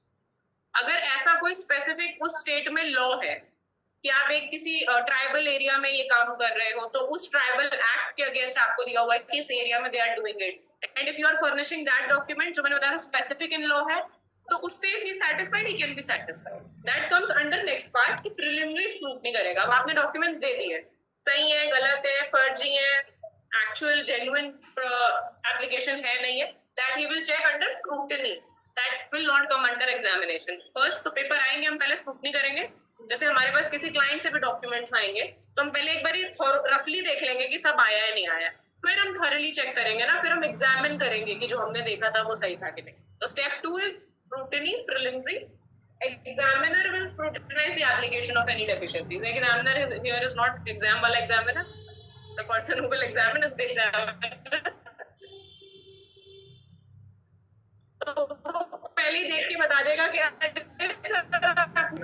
ठीक है, नहीं चलेगा, एक कॉपी और चाहिए। Application should be with in 1 month of communication in this regard regarding the remedy. ठीक है, जो हमने टाइमलाइन ड्रॉ करी थी, हमने प्रिलिमिनरी स्क्रूटनी कर दी, हमने बता दिया 2 ही एप्लीकेशन 2 ही मैप्स आए हैं, तीसरे मैप की कॉपी नहीं आई है, वो विद इन 1 month फर्निश करनी है। हमने आज कम्युनिकेट कर दिया, उसका टाइमलाइन है that you have to learn, mark it as learn. ठीक है, विद इन 1 month। रजिस्ट्रेशन का फर्स्ट पार्ट हो गया, सेकंड पार्ट हम कर रहे हैं, इसमें 1 month के अंदर डेफिशिएंसी हमें रेक्टिफाई करनी है।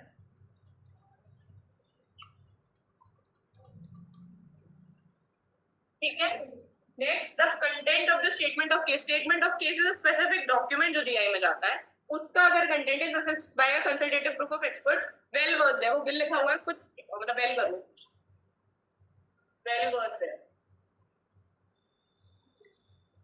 ठीक है, वेल वर्स्ड है वो वर्ड, वेल वर्स्ड नहीं है।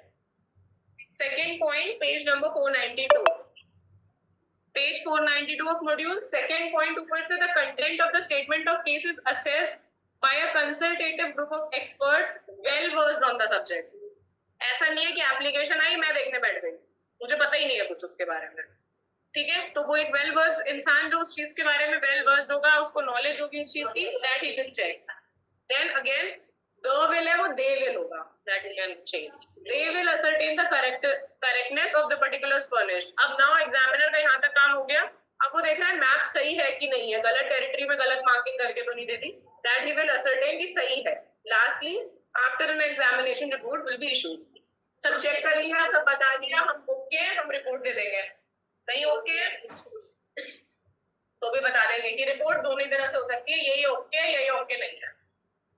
ठीक, नेक्स्ट स्टेप 4, एग्जामिनेशन स्क्रूटनी हो गई, एग्जामिनेशन हो गई। अब हम उसे शो कॉज नोटिस करेंगे। ओके है, कोई जरूरत नहीं है, ओके नहीं है, HCN show cause notice, this we will issue, who will issue? On the base of the report, show cause notice जाएगा। if the registrar has any objection to the application, तो वो बताएगा ना सर हमें objection है आपसे, इसके through SCN के through. Secondly, applicant must respond with in 2 months और अप्लाई फॉर हियरिंग। ये हम बात कर रहे हैं डेफिशिएंसी की। Very carefully on the timelines, this 1 month is about deficiency rectification. ये शो कॉज नोटिस कहता है ऑब्जेक्शन है अगर कोई तो 2 महीने के अंदर। ठीक है, क्या करेंगे, या तो रिप्लाई कर देंगे या पर्सनल हियरिंग के लिए रिस्पॉन्स कर देंगे। रिस्पॉन्स 2 फॉर्म में हो सकता है, या तो रिप्लाई सबमिट कर देंगे या पर्सनल हियरिंग के लिए विल आस्क कि हमें पर्सनल हियरिंग का अपॉर्चुनिटी दिया जाए। ठीक है, ये I think is big enough.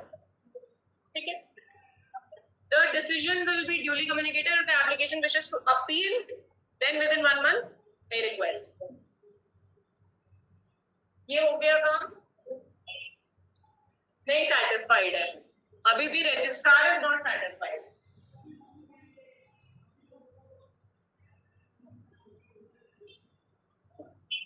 अब भाई एक्ट ने शुरू में ही कह दिया है कि इसका डिसीजन फाइनल होगा, हम नहीं कर पाए satisfy, क्या करेंगे?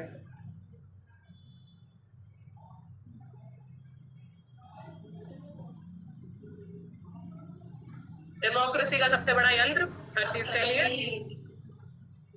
ठीक है, अब रजिस्ट्रार को भी पावर है, यहाँ पे सारी पावर हम नहीं रख के बैठ सकते, उसको भी पावर है।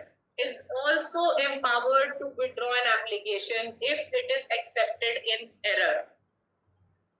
हमने डॉक्यूमेंट्स देखे, बहुत वर्कलोड था, गलती से एक डॉक्यूमेंट मिस हो गया, वो चाहिए था बट मैंडेटरी था। तो हमने अभी एप्लीकेशन में डॉक्यूमेंट्स देखे थे, उसमें मैंडेट था, वो मिस हो गया, inevitable mistake but inadvertently done. तो he can always withdraw such application कि भैया गलती हो गई, अब मैं आपको अपॉर्चुनिटी दे रहा हूँ कि मुझसे ये गलती हो गई, आ जाओ रेक्टिफाई करा लो, रेक्टिफाई करा लिया, वेल एंड गुड, हमने वहां विड्रॉ कर लिया एप्लीकेशन। ठीक है, ये रजिस्ट्रार का पावर है। नेक्स्ट, पब्लिक ओपिनियन नहीं मांगेगा somebody was asking, right. Fifth point, publication in the JI general. ठीक है, यहाँ पब्लिक ओपिनियन कोई पूछ रहा था ना, नहीं मांगेंगे क्या, मांगेंगे बट स्पेसिफिकली मांगेंगे, ऐसे जनरल नहीं कि हर कोई आके ओपिनियन दे रहा है, तो पागल हो जाएंगे। तो उसके लिए ये नहीं है क्या, जैसे कंपनीज एक्ट में यू विल ऑलवेज स्टडी दो चीजें, स्पेसिफिकली आई टेल यू क्यों मांगेंगे। जैसे जब हम कंपनीज एक्ट में कोई वो देते हैं एडवर्टाइजमेंट, वो न्यूज़पेपर में देते हैं, वो बोलता है आपके लोकल लिमिट्स का एक न्यूज़पेपर होना चाहिए, एक वर्नेरेबल लैंग्वेज और एक इंग्लिश। ठीक है, वर्नाक्युलर लैंग्वेज का क्या कॉन्सेप्ट है, जो इंग्लिश नहीं पढ़ा लिखा है वो बता देगा, इंग्लिश वाला इंग्लिश बता देगा। तो हम वो पब्लिक नोटिस जनरल न्यूज़पेपर में क्यों देते हैं? Any general guess? कोई भी, अगर कंपनी हम रजिस्टर्ड ऑफिस शिफ्ट कर रहे हैं, एडवर्टाइजमेंट देना होता है, कंपनीज एक्ट में लिखा है सेक्शन 13 एंड रूल्स 30, क्यों देते हैं वो कहता है न्यूज़पेपर में देना है। तो वो तो किसी को भी हो सकता है, खाली बैठे ऑब्जेक्शन काम करना ही है, हमारा काम करना है।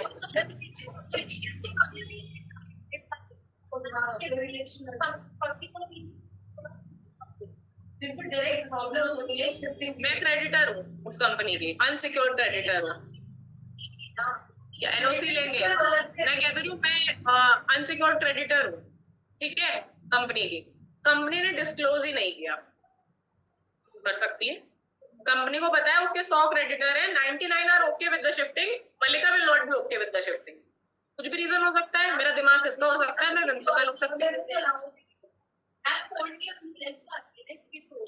पहली चीज, section 13 RD will deal, central government जहां पे भी लिखा है पावर्स हैव बीन डिवाइडेड, क्या आरओसी डील करेगा, क्या आरडी डील करेगा, क्या एनसीएलटी डील करेगा, सेक्शन 13 आरडी डील करेगा, ROC first, RD second, approval authority RD.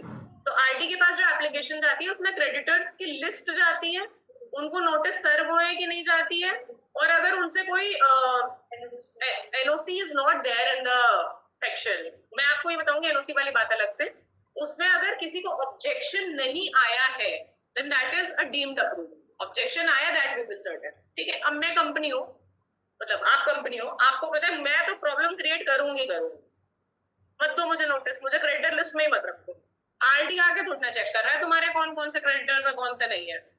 ठीक है, तो आरडी अपनी तरफ से एक वो रखता है safe guard. You have a question?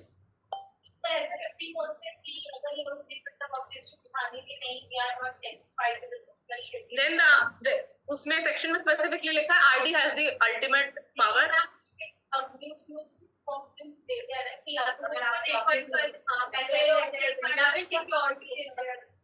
उसमें वो कहता है वी हैव 2 ऑप्शंस, या तो क्रेडिटर्स की एनओसी लोगे आप, या फिर आप एक स्टैट्यूटरी फंड क्रिएट करोगे कि हम इनकी ड्यू डिस्चार्ज कर देंगे लायबिलिटी। मैं कह रही हूँ बाकी लोगों का 50 लाख ड्यू है, ठीक है, बाकी क्रेडिटर्स का 50 लाख ड्यू है, बाकी 99 क्रेडिटर्स का, मेरे अकेले का 1 करोड़ ड्यू है।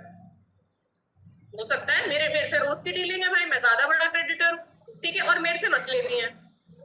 मसला ये भी हो सकता है कि मेरा 1 करोड़ ड्यू है, मुझे पता है कंपनी भाग जाएगी, अगर स्टेट चेंज कर लिया मैं नहीं ट्रेस कर पाऊंगी, मेरे अपने कुछ भी इश्यूज हो सकते हैं, तो मुझे नहीं भेजेगा वो नोटिस, नहीं भेजेगा, नहीं चाहेगा कि मुझे पता चले कि वो शिफ्ट कर रहा है, मैं ऑब्जेक्शन क्रिएट कर सकती हूँ। ठीक है, और मैंने वो 1 करोड़ का वो भी नहीं बना रखा स्टैट्यूटरी ड्यू का जो मुझे बनाना है, ठीक है ना, अकाउंट जो मैंने क्रिएट किया है कि मैं ड्यू डिस्चार्ज कर दूंगा क्रेडिटर्स का, वो 50 लाख का ही बना है। क्यों? क्योंकि टोटल मेरी लायबिलिटी 50 लाख है, मैंने 60 लाख का बना दिया, चलो मेरा अकाउंट उससे भी नहीं क्लियर होगा, 1 करोड़ की लायबिलिटी, तो मुझे नोटिस भी नहीं आया, ठीक है, मेरी ड्यू लायबिलिटी का वो भी नहीं क्लियर हुआ, अब क्या, मैं अपना सेफगार्ड कैसे करूंगी? उसमें एक्ट कहता है कि आप एक पब्लिक डोमेन में डाल दो कि भैया हमने अपनी तरफ से पूरी कोशिश करी थी कि जो जो इस कंपनी से रिलेटेड लोग हैं उन तक पहुंच जाए ये बात, अब तुम इग्नोरेंट हो, मैं कुछ नहीं कर सकता, ठीक है, उसके साथ जो होगा वो होगा, बट अपनी तरफ से अथॉरिटी तो एक वो देगी ना सेफ गार्ड, तो वो एक क्रेडिटर का सेफ गार्ड, एक शेयर होल्डर का सेफ गार्ड हो सकता है कि कंपनी शिफ्ट हो रही है, अगर मेरा कोई से है तो मैं बता दूं, ठीक है, जनरल अप्रूवल का कॉन्सेप्ट यही है, सेम कॉन्सेप्ट है, कंपनी ने बताया पर उसने पब्लिकली पढ़ लिया, तो अगर उसने नहीं पढ़ा, न्यूज़पेपर नहीं पढ़ा, तो ये तो कंपनी की रिस्पॉन्सिबिलिटी थी ना। कंपनी बिल्कुल डिफॉल्ट में है। ऑफिसर उसमें हम एफिडेविट फर्निश करते हैं। Directors will furnish affidavit, CA will furnish affidavit, मतलब not affidavit but he will certify the list, वो हम एज अ प्रैक्टिस करते हैं। और सीएस अगर कंपनी में है तो वो भी एफिडेविट देगा। क्रेडिटर्स का स्पेसिफिकली लिखा है कि अगर एमडी है, डब्ल्यूटीडी है, सीएस है, they will give it because of this reason only, फिर वो उनकी लायबिलिटी है। बट दैट इज जब कभी लड़ाई होगी तब ना, अगर नहीं हुई तो मेरा तो राइट सेफगार्ड नहीं हुआ ना। एमडी तो कर ही रहा है, कह रहा है हाँ मैं डिसीव कर रहा हूँ उनका राइट, मैं दूंगा फोर्जरी वाला affidavit, he is okay with the circumstances, जो होगा देखा जाएगा, इसको नहीं दूंगा। हो सकता है गलती से पास ही हो जाए, मेरी कभी लायबिलिटी आए ना, तो उस केस में पब्लिक नोटिस देते हैं। There are different reasons. ये एक स्पेसिफिक रीजन होता है कि पब्लिक डोमेन में क्यों डालना है। तो जीआई से every public is not interested यार, प्रोड्यूसर्स या कंज्यूमर्स दो ही लोग हैं। कंज्यूमर हर प्रोडक्ट के बारे में इतना पढ़े बहुत नेसेसरी नहीं है, हर प्रोड्यूसर इतना इंटरेस्टेड होता, हर कंज्यूमर इतना इंटरेस्टेड होता, तो उसके लिए स्पेसिफिक जर्नल्स प्रिंट होते हैं। ठीक है, तो जीआई जर्नल एक स्पेसिफिक जर्नल है जो सिर्फ यही काम करता है। Phone directory for example, newspaper में थोड़ी ना सबके फोन नंबर्स जा रहे हैं, उसके लिए एक स्पेसिफिक जर्नल है phone directory. Similarly GI journal, ICSI का जर्नल जाता है, आईसीएआई वाले भी इंटरेस्टेड हो सकते हैं भाई हमारे फैक्ट में, बट दे नो कि अगर आईसीएसआई का कुछ पढ़ना है तो उनका एक स्पेसिफिक जर्नल आता है। ठीक है, तो this is again not in public domain, publication in GI journal. Journal की स्पेलिंग अच्छे से याद करें, गलती हो जाती है। तो every application with in 3 months of acceptance, मैंने एक्सेप्ट कर ली, मेरा सब कुछ हो गया, मैं सेटिस्फाइड हूँ। अब आती है पब्लिक की बारी। पहले एप्लीकेंट सेटिस्फाइड होगा, फिर रजिस्ट्रार सेटिस्फाइड होगा, फिर आएगी जनरल पब्लिक, बाकी प्रोड्यूसर्स, कम्युनिटी, किसी का कोई ऑब्जेक्शन तो नहीं है। तो again timeline important, 3 months from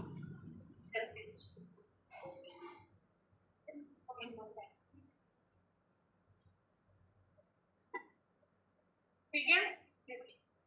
अब इसके दो ही सवाल टाइम सकते हैं, या तो क्लियर हो गई या नहीं हुई। ऑफिस पता नहीं तुम लोगों के टाइम पे एक आता था कि नहीं शो था, हर बात की 2 बातें हो सकती। This is the concept, must have not seen. तो इसके 2 कॉन्सेप्ट हो सकते हैं, 2 कॉन्सिक्वेंस हो सकते हैं, एक्सेप्ट योर ऑपोजिशन। अब ऑपोजिशन की रजिस्ट्रेशन कैसे होगी? Any person can file a notice of opposition with in 3 months। Timelines learn करनी है, सेक्शंस लर्न करने, बाकी चीजें आई थिंक मैं इतना क्लियर कर दूंगी कि कहानी लिख दोगे एग्जाम में। कहानी इज नॉट फिल्म की कहानी, एक्चुअली जो हो रहा है। ठीक है, 3 months extendable by another month on request।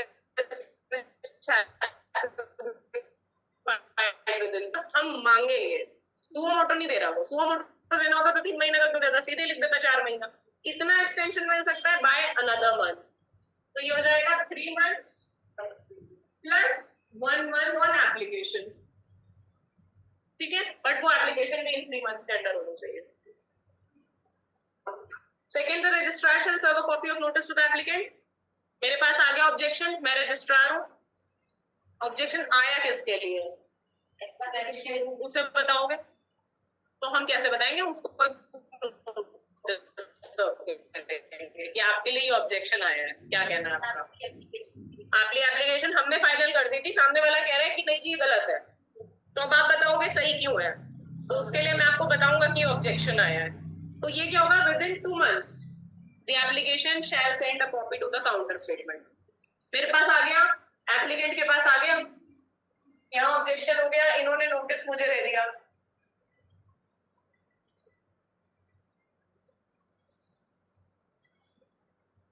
ठीक है, अब ये नहीं है मैं लेके बैठ जाऊं, इसका क्लैरिफिकेशन भी तो दूंगी अगेन विद इन 2 months। ठीक है, anything that we file as a reply is a counter reply or a counter statement। तो उससे हम याद रखेंगे, स्टेटमेंट आया था यहाँ पे, ऑब्जेक्शन का नोटिस आया, तो हमने counter statement with in 2 months दे दिया। ठीक है, next, if he does not reply again, फिर से भाई तुम चाहते ही नहीं हो रिप्लाई करना, तुमने अगर एक क्या होता है ना, फॉल्स इंटेंशन से एप्लीकेशन फाइल की थी, अप्रूव हो गई, तुम्हें पता था ऑब्जेक्शन नहीं आएगा, ऑब्जेक्शन आ गया, अब तुम्हें पता है तुम जस्टिफाई नहीं कर सकते, तो क्या कर सकते हो? छोड़ो, जाने दो, तो वो आप उसको समझ में आ जाएगा कि you are not interested, abandoned. Where the counter statement has been filed, दो ही कंसेंसस हो सकते हैं, या तो फाइल करोगे, नहीं करोगे तो अबैंडनमेंट। कर दिया तो अब क्या रजिस्ट्रार करेगा, he shall serve this copy to the person जिसने ऑब्जेक्शन किया होगा कि भाई आपने ऑब्जेक्शन किया ना, रिप्लाई ले रहा, ठीक है। अब thereafter both sides will lead their perspective evidences. मैं कहूंगी मेरा सही है, सामने वाला कहेगा उसका सही है, सही है। लॉ में कैसे कहेंगे, एफिडेविट से। कुछ भी, एफिडेविट का कॉन्सेप्ट क्या है, एफिडेविट का बेसिक कॉन्सेप्ट ही है, ये मैं जो कह रही हूँ सही कह रही हूँ, सच के सिवा कुछ नहीं कह रही, ठीक है। लास्ट लाइन ही यही है कि anything stated above verification clause जाता है ना, तो बाय वे ऑफ एफिडेविट, सबसे पहले तो एफिडेविट, ठीक है। एक बहुत इजी तरीका होता है, हर कोई ना एफिडेविट बहुत इजीली दे देता है, मन में पता होता है गलत दे रहा है, पर कोई जनरल स्टेटमेंट है तो दे देते हैं।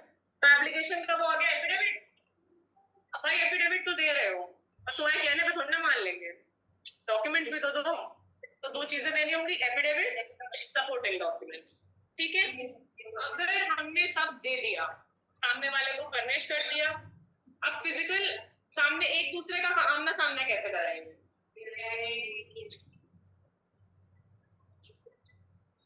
एक दवा आमने सामने बिठाओ, बात करवाओ,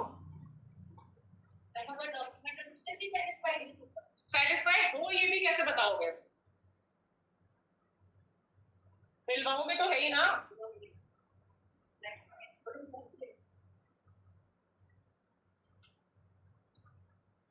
ठीक है।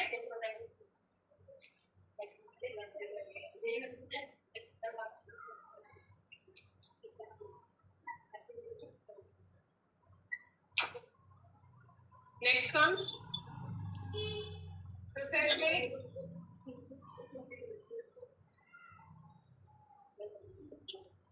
सब हो गया, एप्लीकेशन एक्सेप्ट हो गई, ऑब्जेक्शन आ गए, ऑब्जेक्टर को सेटिस्फाई कर दिया, फाइनल स्टेप कैसे होगी, एप्लीकेशन आई, ऑब्जेक्शन हो गए, नहीं हुए, जो भी हुआ एक्सेप्ट हो गई finally, with objection, without objection. Accept होने के बाद रजिस्ट्रार शैल रजिस्टर, अब कोई ऑप्शन नहीं बचा है, कुछ नहीं कर सकते हम, जितना लगाना था कर लिया, नहीं हो रहा, कोई ऑप्शन नहीं बचा है। Application GI if registered, this registration, date of application shall to be deemed to be the date of registration. Registration की हर चीज की डेट स्पेसिफिकली रजिस्ट्रेशन सर्टिफिकेट पे लिखी होती है, इसकी registration date, important point please highlight question में, मतलब these are, जो मैं कह रही हूँ highlight, these will always gain you better marks, general language में भी you will get marks, plus extra marks for good handwriting, extra marks for better presentation. So this is the extra mark one, कि कब से registration date मानी जाएगी, जब से application करी होगी, तो जनरली 12 महीने होगी, हाँ, अगर कोई एक्सेप्शनल सर्कमस्टेंस तो 12 महीने से ज्यादा होगी।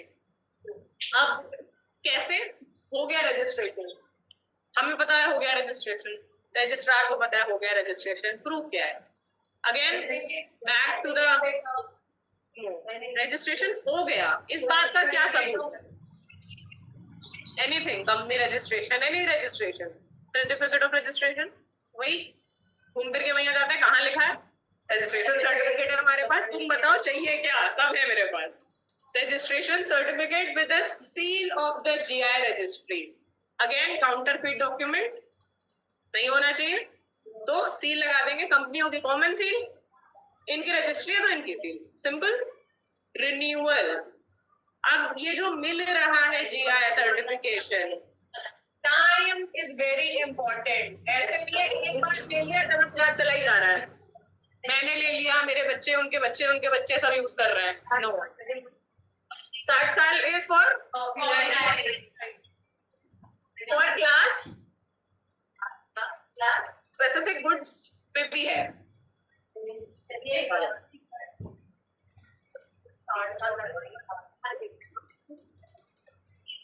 टी के लिए चलो ये हम बाद में एग्जाम टाइम में या नोट्स टाइम में, तो टाइमलाइन 10 इयर्स यहाँ 2 जगह यूज हो रहा है, इसलिए इसको बहुत अच्छे से समझेंगे।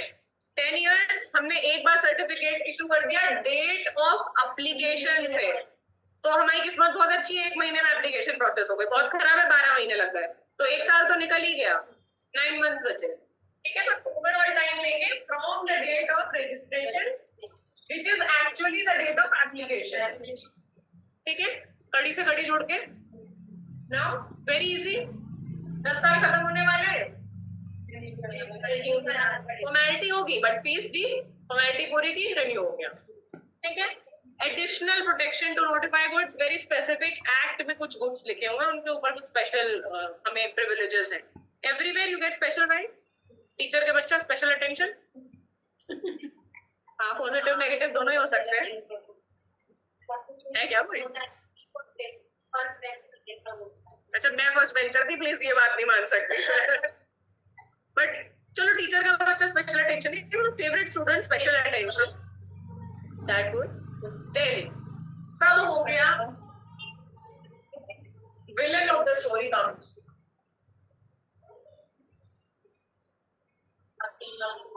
ऐसे कैसे यार, तुम आए, खाए पिए निकल लिए, हमको कुछ बताया नहीं। Any person, it is very specifically written, any person aggrieved by an order or decision may prefer an appeal. अब क्यों अपील? रजिस्ट्रेशन हो गई,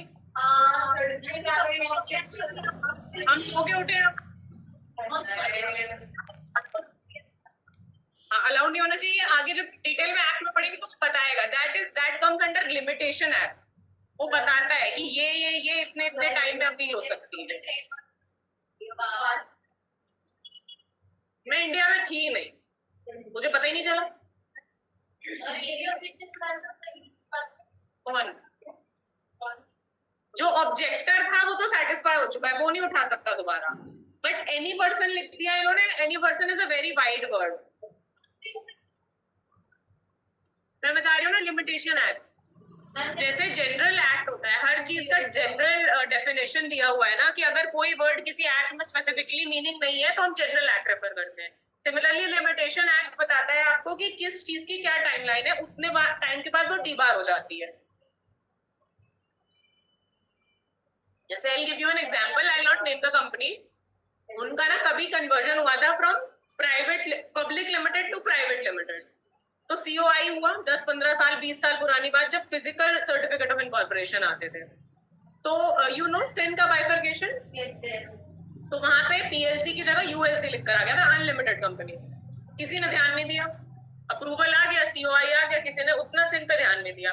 मास्टर डेटा में सही है, सीओआई में प्रिंटिंग मिस्टेक, 15-20 साल पुरानी बात है, ये लिमिटेशन बार्ड हो जाता है। कंपनीज एक्ट में कहीं भी नहीं लिखा, क्योंकि कंपनीज एक्ट में ऐसा कोई प्रोविजन ही नहीं है। तुम्हें पता ही नहीं है यहाँ अपील किसके ऊपर करना है। आरओसी कहेगा मेरा काम नहीं है, आरटी कहेगा मेरा काम नहीं है, एनसीएलटी में तुम जा नहीं सकते, क्या करोगे? रिट फाइल करोगे। ठीक है, तो अब रिट तो कंपनीज एक्ट के अंदर नहीं फाइल कर रहे हो, वो लिमिटेशन एक्ट से बाउंड होगी। तो इसका भी लिमिटेशन एक्ट में यू कैन डू, इसमें जीआई में specifically they have not mentioned anything like that. So any person can appeal, back to this board please, any person can appeal, कोई भी अपील कर सकता है, बाहर वाला थर्ड बंदा भी अपील कर सकता है, who was not an objector to the finding। ठीक है, अब हम इस चार्ट पे आ जाएंगे।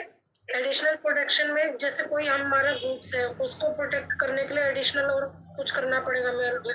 एडिशनल प्रोडक्ट्स मतलब स्टेप 9 में क्या चीजें समझ नहीं आई इसमें, कि एडिशनल प्रोटेक्शन जैसे रिन्यू हम दोबारा कराएंगे, हमें जो हमारा गुड्स है वो प्रोटेक्ट दोबारा करना पड़ेगा। 10 इयर्स वाला पूछ रहे हो आप?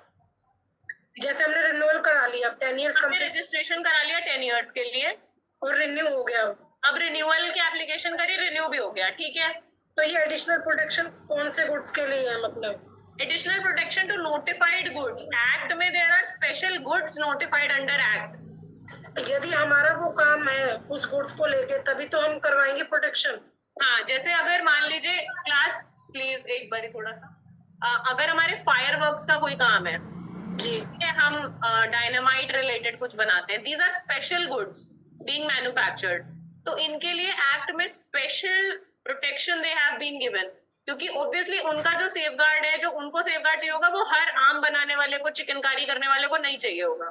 सो एक्ट में देयर आर नोटिफाइड गुड्स जिनको स्पेशल एडिशनल प्रोटेक्शंस होंगे, ठीक है। So now coming to page number 493, geographical indication, very easy और जल्दी से लर्न हो जाएगा, हम क्विकली रन थ्रू करेंगे। फाइलिंग एन एप्लीकेशन, सबसे पहले एग्जामिनर एग्जामिन करेगा, दो चीजें कर सकता है, या ऑब्जेक्ट या एक्सेप्ट। ऑब्जेक्ट करेगा तो अपॉर्चुनिटी फॉर हियरिंग, और अल्टीमेटली या तो ओके हो जाएगा या रिफ्यूज कर देगा, कहानी खत्म। वापस आएंगे, एक्सेप्ट कर लिया, एक्सेप्टेंस के बाद हमने पब्लिक नोटिस डाला, दैट आई इरेज्ड, एडवर्टाइजमेंट आ गया जीआई जनरल में, अगेन ऑब्जेक्शन आएगा या नहीं आएगा। ऑब्जेक्शन आया तो अगेन दो बातें होंगी, या अप्रूव हो जाएगी या रिफ्यूज हो जाएगी। अलाउड फॉर रिफ्यूज नहीं होगा, वो अलाउड और रिफ्यूज होगा, उसको ओआर कर लो, ठीक है। नेक्स्ट, अगर अलाउ हो गई तो वापस नीचे आ जाएंगे, नहीं हुई ठीक है। अपील एप्लीकेशन के स्टेज पे नहीं होगी, क्योंकि अभी हमारे पास जीआई आने तक का टाइम है। वो कहेगा तुम शुरू में अपील लेकर आ गए, भाई काम तो बढ़ने, तो हो सकता है हम ही ना अलाउ करें। अब हमने अलाउ कर दी है, मतलब हमने अलाउ कर दी है ऑन द ग्राउंड कि नहीं नहीं हमें नहीं चल रहा है, तुमने सब मना लिया हमको, सर मान जाओ सब सही है, सर मान जाओ, नहीं मान रहे तो फिर अपील, ठीक। रिफ्यूज नहीं किया, अलाउ कर दिया, एप्लीकेशन अलाउड, वापस हम आ जाएंगे, या तो एडवर्टाइजमेंट के बाद ही अलाउ हो जाएगी, ऑब्जेक्शन जब क्लियर होगा तो अलाउ होगी। तो एंट्री होगी रजिस्टर में, अगेन दो register, specifically very specific, this is learning, nothing to be understood. Particulars of registered GI, part A में रजिस्टर होंगे, रजिस्टर्ड एयू जीआई पार्ट बी में रजिस्टर होंगे। लर्न करने वाली चीज है, कुछ समझाने वाला नहीं है, ठीक है। रजिस्ट्रेशन सब हो गई, फाइनल सर्टिफिकेट इशू कर दिया, काम खत्म, ठीक। अब हम जब शुरू में बात कर रहे थे कि हम क्यों रजिस्ट्रेशन कराएं, इतने टाइम, एफर्ट, पैसा, फीस क्यों देनी है,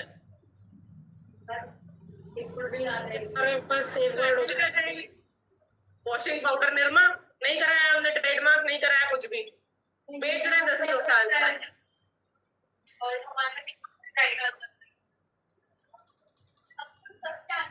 मार्केट में प्रमोशन कर सकते हैं, मार्केट में प्रमोशन हम वैसे भी कर सकते हैं, बट यस जो स्टार्टिंग के 2 पॉइंट्स थे, बट वो होंगे कैसे।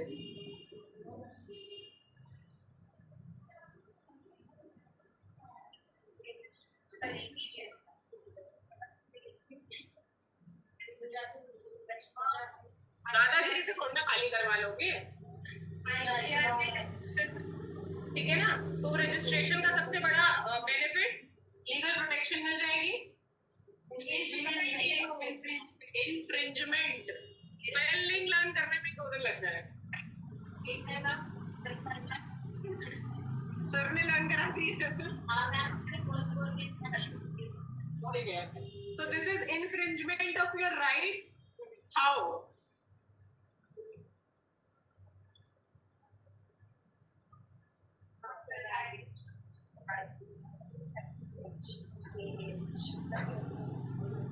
ठीक है, ये ऑब्वियसली हम तो करेंगे नहीं, तो ये तो करेंगे अदर्स ही।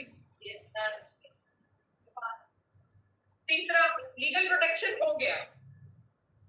अब मैंने बताया था 3 लोगों को सपोर्ट है, प्रोड्यूसर, कंज्यूमर और एक्सपोर्ट। तो ये जो लीगल प्रोटेक्शन है ये इंडिया में तो है ही है,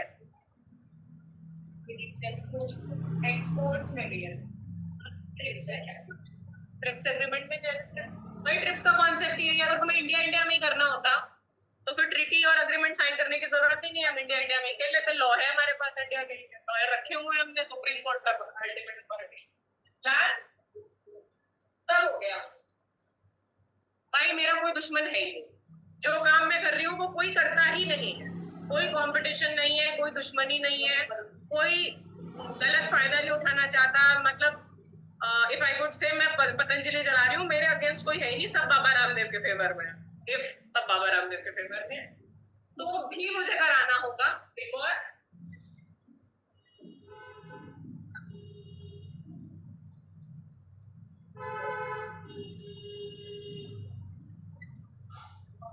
ब्रांड भी तो बढ़ता है मैडम, प्रॉस्पेरिटी और ग्रोथ, ब्रांड बिल्डिंग, ठीक है।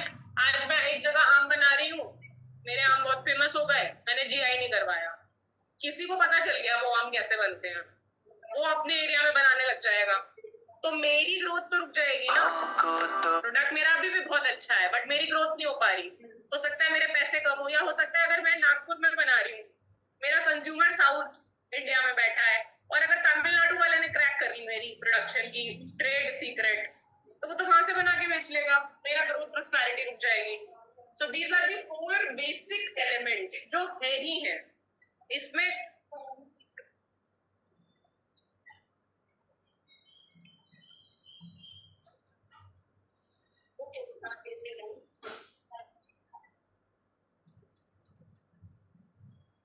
ठीक है, now the duration of registration.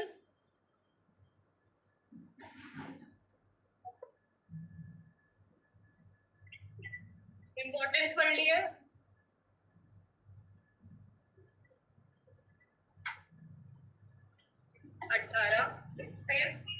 Time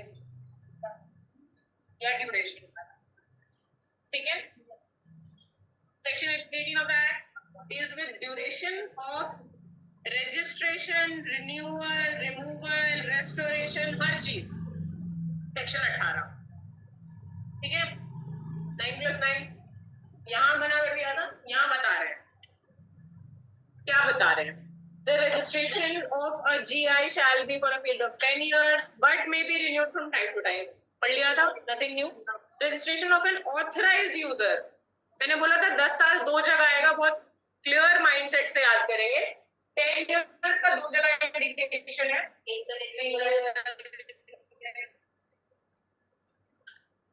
एक है रजिस्ट्रेशन ऑफ GI, 10 साल के लिए मिलेगा ना, 10 साल की वैलिडिटी है। ये किस पे मिलेगा? गुड्स पे। Next point, registration of N authorised user.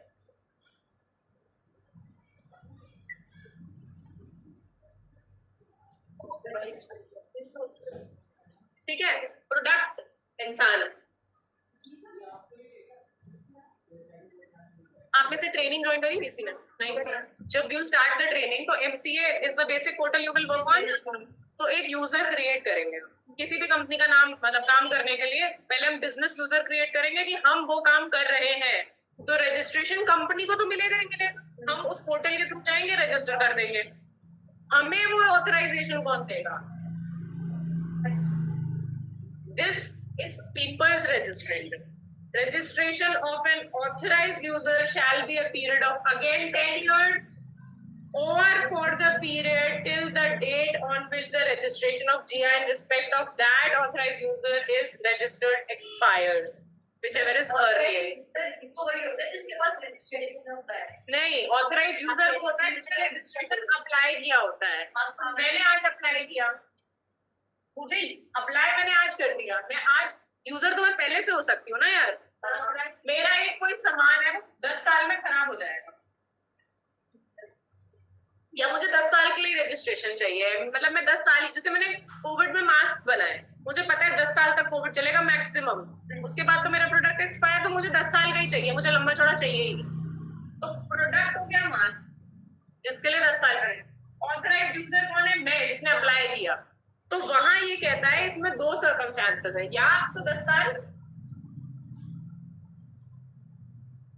या फिर the date on which the registration of the GI in respect of which the registration has been sought expires. ये चीज मैंने लिया ही नहीं, मैंने बताया मास्क है, मैंने लिया ही कम टाइम के लिए 10 साल। फॉर एग्जाम्पल हम इसको टेक्निकल नहीं कर रहे, 10 साल जो थे ना वो 12 महीने प्लस 2 साल थे। हम रजिस्टर्ड यूजर आज बने, हमने यहाँ से काउंट करना शुरू किया, तो ओवरऑल लिमिट 10 साल कम हो सकती है, whichever is earlier.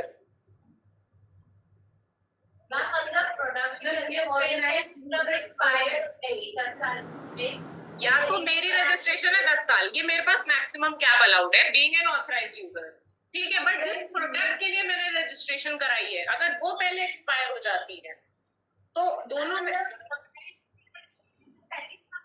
हमें ऑथराइज यूजर का रजिस्ट्रेशन नहीं कराना, हम ऑथराइज यूजर तो है ही है, हमें 10 साल की वैलिडिटी मिली हुई है फॉर दिस प्रोडक्ट। वो कब से हम मैंने शुरू करेंगे जब हमें सर्टिफिकेट मिल जाएगा। हमने लिया ही 5 साल के लिए, या हमने रिन्यू नहीं कराया, फॉर एग्जाम्पल हमने रिन्यू नहीं कराया, या हमने रिन्यू कराया तो 5 साल के लिए रिन्यू मिला। 10 + 5 10 इनिशियल 5 बाद में 50 के लिए 10 + 5 ये 10 साल का था हमें अलाउ। हमने जब रिन्यू कराया तो 5 साल और एक्सटेंशन मिला, हमें 10 साल का एक्सटेंशन मिला ही नहीं। तो इस लॉ के साथ तो I have been authorized for 10 years ना, but the renewal was 5 years only. So it says if an authorized user shall be a period of 10 years, the basic law, उसके ऊपर there is an upper limit, date on which the registration of this GI, ये 10 के बाद तो 5 साल बचे।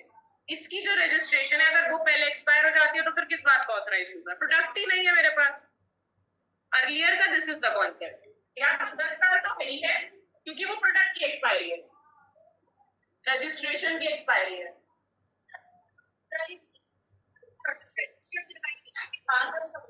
साथ में ही बन गए ना, मतलब साइमल्टेनियस। प्रोडक्ट की 10 साल तक लिमिट दे दी गई कि 10 साल तक हम मैक्सिमम लिमिट है 10 साल, तो हमारा 10 साल ही हो गया। हमारा 10 साल हो गया।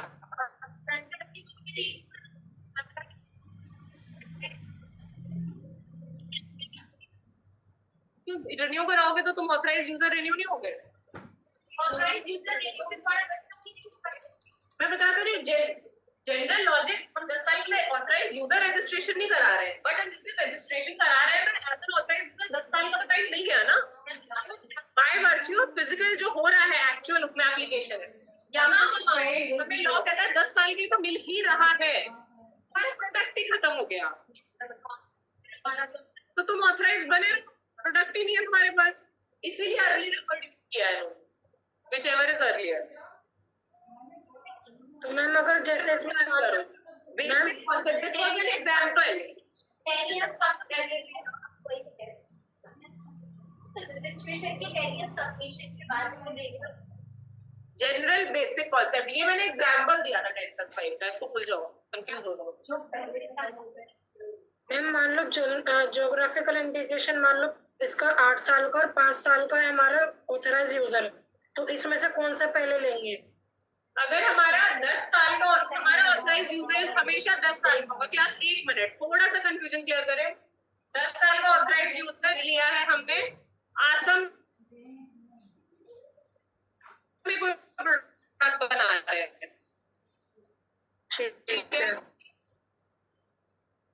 ठीक है, बाढ़ आ गई, पेट्रोल एरिया बाढ़ आ गई, प्रोडक्ट खत्म, तो ऑथराइज यूजर बने रह जाओगे?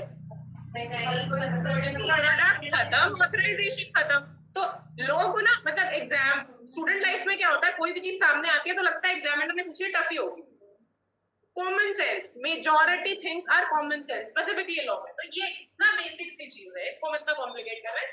10 साल का रजिस्ट्रेशन, 10 साल का ऑथराइज यूजरशिप, प्रोडक्ट खत्म, ऑथराइजेशन खत्म, सिंपल, ठीक है जी मैम। किस चीज का?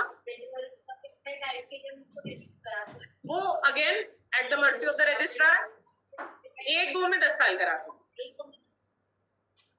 The registrar shall on application made in the prescribed manner by the registered proprietor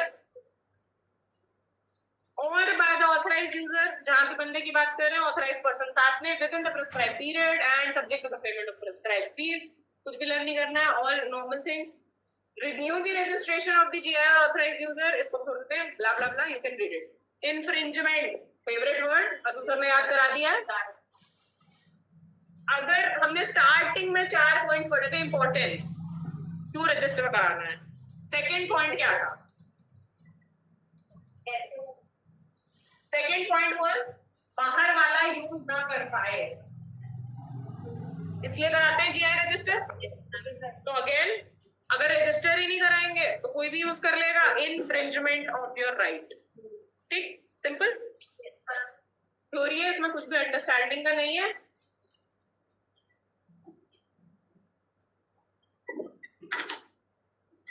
registration करा ली, टाइम बता दी कितने दिन के लिए हो सकता है। अब जब रजिस्ट्रेशन ही नहीं होगी तो इंफ्रिंजमेंट कैसे होगी? रजिस्ट्रेशन कितने दिन में एक्सपायर हो जाएगी तब इंफ्रिंजमेंट होगी? मान लो मैं रजिस्ट्रेशन ली, रिन्यूअल कराया ही 10 साल खत्म हो गए, अभी भी राइट है क्या मेरे पास कोई? ठीक है, तो इसीलिए लिख भी ऐसे रही हूँ और समझना भी ऐसे, क्रोनोलॉजी हमेशा याद रहेगी। एग्जाम में कई बार क्या होता है ना, 12 था या 22 याद नहीं आ रहा, कई बार तो 12 तो हो ही नहीं सकता। अभी हमने टाइमलाइन नहीं बताई, रजिस्ट्रेशन नहीं बताई, हम इंफ्रिंजमेंट कैसे बता देंगे? सेक्शन 22 एनीथिंग अगर कुछ आता है you can ask, this is general language. उसमें जो कोनोटेशन है वो पढ़ लेते हैं। When is a registered geographical indication said to be infringed? Generally किस तरीके से? 3 तरीके से। When the use of GI result in an unfair competition, मैंने बताया था लास्ट प्रमोशन और ग्रोथ तो तब आती है जब मेरी मोनोपोली है, मेरी मोनोपोली नहीं है, कंपटीशन है मेरे पास। एडिबास के भी जूते आ रहे हैं, दैट इज अनफेयर कंपटीशन। इसमें पासिंग ऑफ भी हो सकता है। Where the use of another GI results in false representation, similar kind of again not an example of GI but Red Bull gives you ways, contested case if anybody knows. Yes, ma'am. अब wings की spelling क्या हो गई है? WIING. I double हो गया, S double हो गया, something, because it is not giving you wins, false representation। हम तुम्हें कह रहे हैं wings मिल जाएंगे, नहीं मिल रहा। ठीक है, first point indicates or suggests that the goods originate in the geographical area which it does not belong। जैसा मैंने बताया था, जम्मू कश्मीर का हम J&K ब्रांड लेके चल रहे हैं। सिंबलाइजेशन क्या हो रहा है? अगर वर्ड से कर रहे हैं J&K चाय, ठीक है, सिंबलाइजेशन जम्मू एंड कश्मीर चाय, बना दार्जिलिंग में रहे, प्रोसेस असम में कर रहे हैं, नहीं मिलेगा। No protection, this is also infringement. Now हम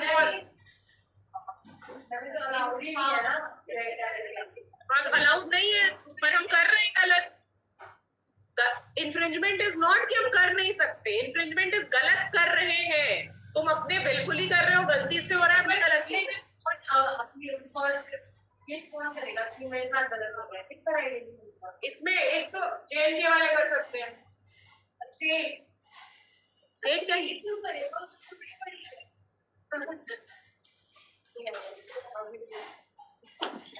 मैं कह रही हूँ भाई, मैं जम्मू कश्मीर में रहती हूँ, मेरे यहाँ चाय नहीं बनती, ठीक, या फिर इसे तो इसमें भी हम 2 लोग करेंगे, मैं रह रही हूँ या मैं कंज्यूम कर रही हूँ। भाई मुझे नहीं मिल रही जम्मू की चाय, मैं करूंगी तुम पे केस, है मेरे पास टाइम और पैसा। कुछ लोग तो ऐसे होते हैं ना, क्या फर्क पड़ता है जिस नाम से बिक रहा है बिकने, तो मैं नहीं करने दूंगी। तुम जम्मू में जम्मू के नाम से बेच कैसे रहे हो? मुझे जम्मू की चाय पीनी थी, अब तुम ला के दो मुझे जम्मू की चाय, अड़ गई हूं मैं। या अगेन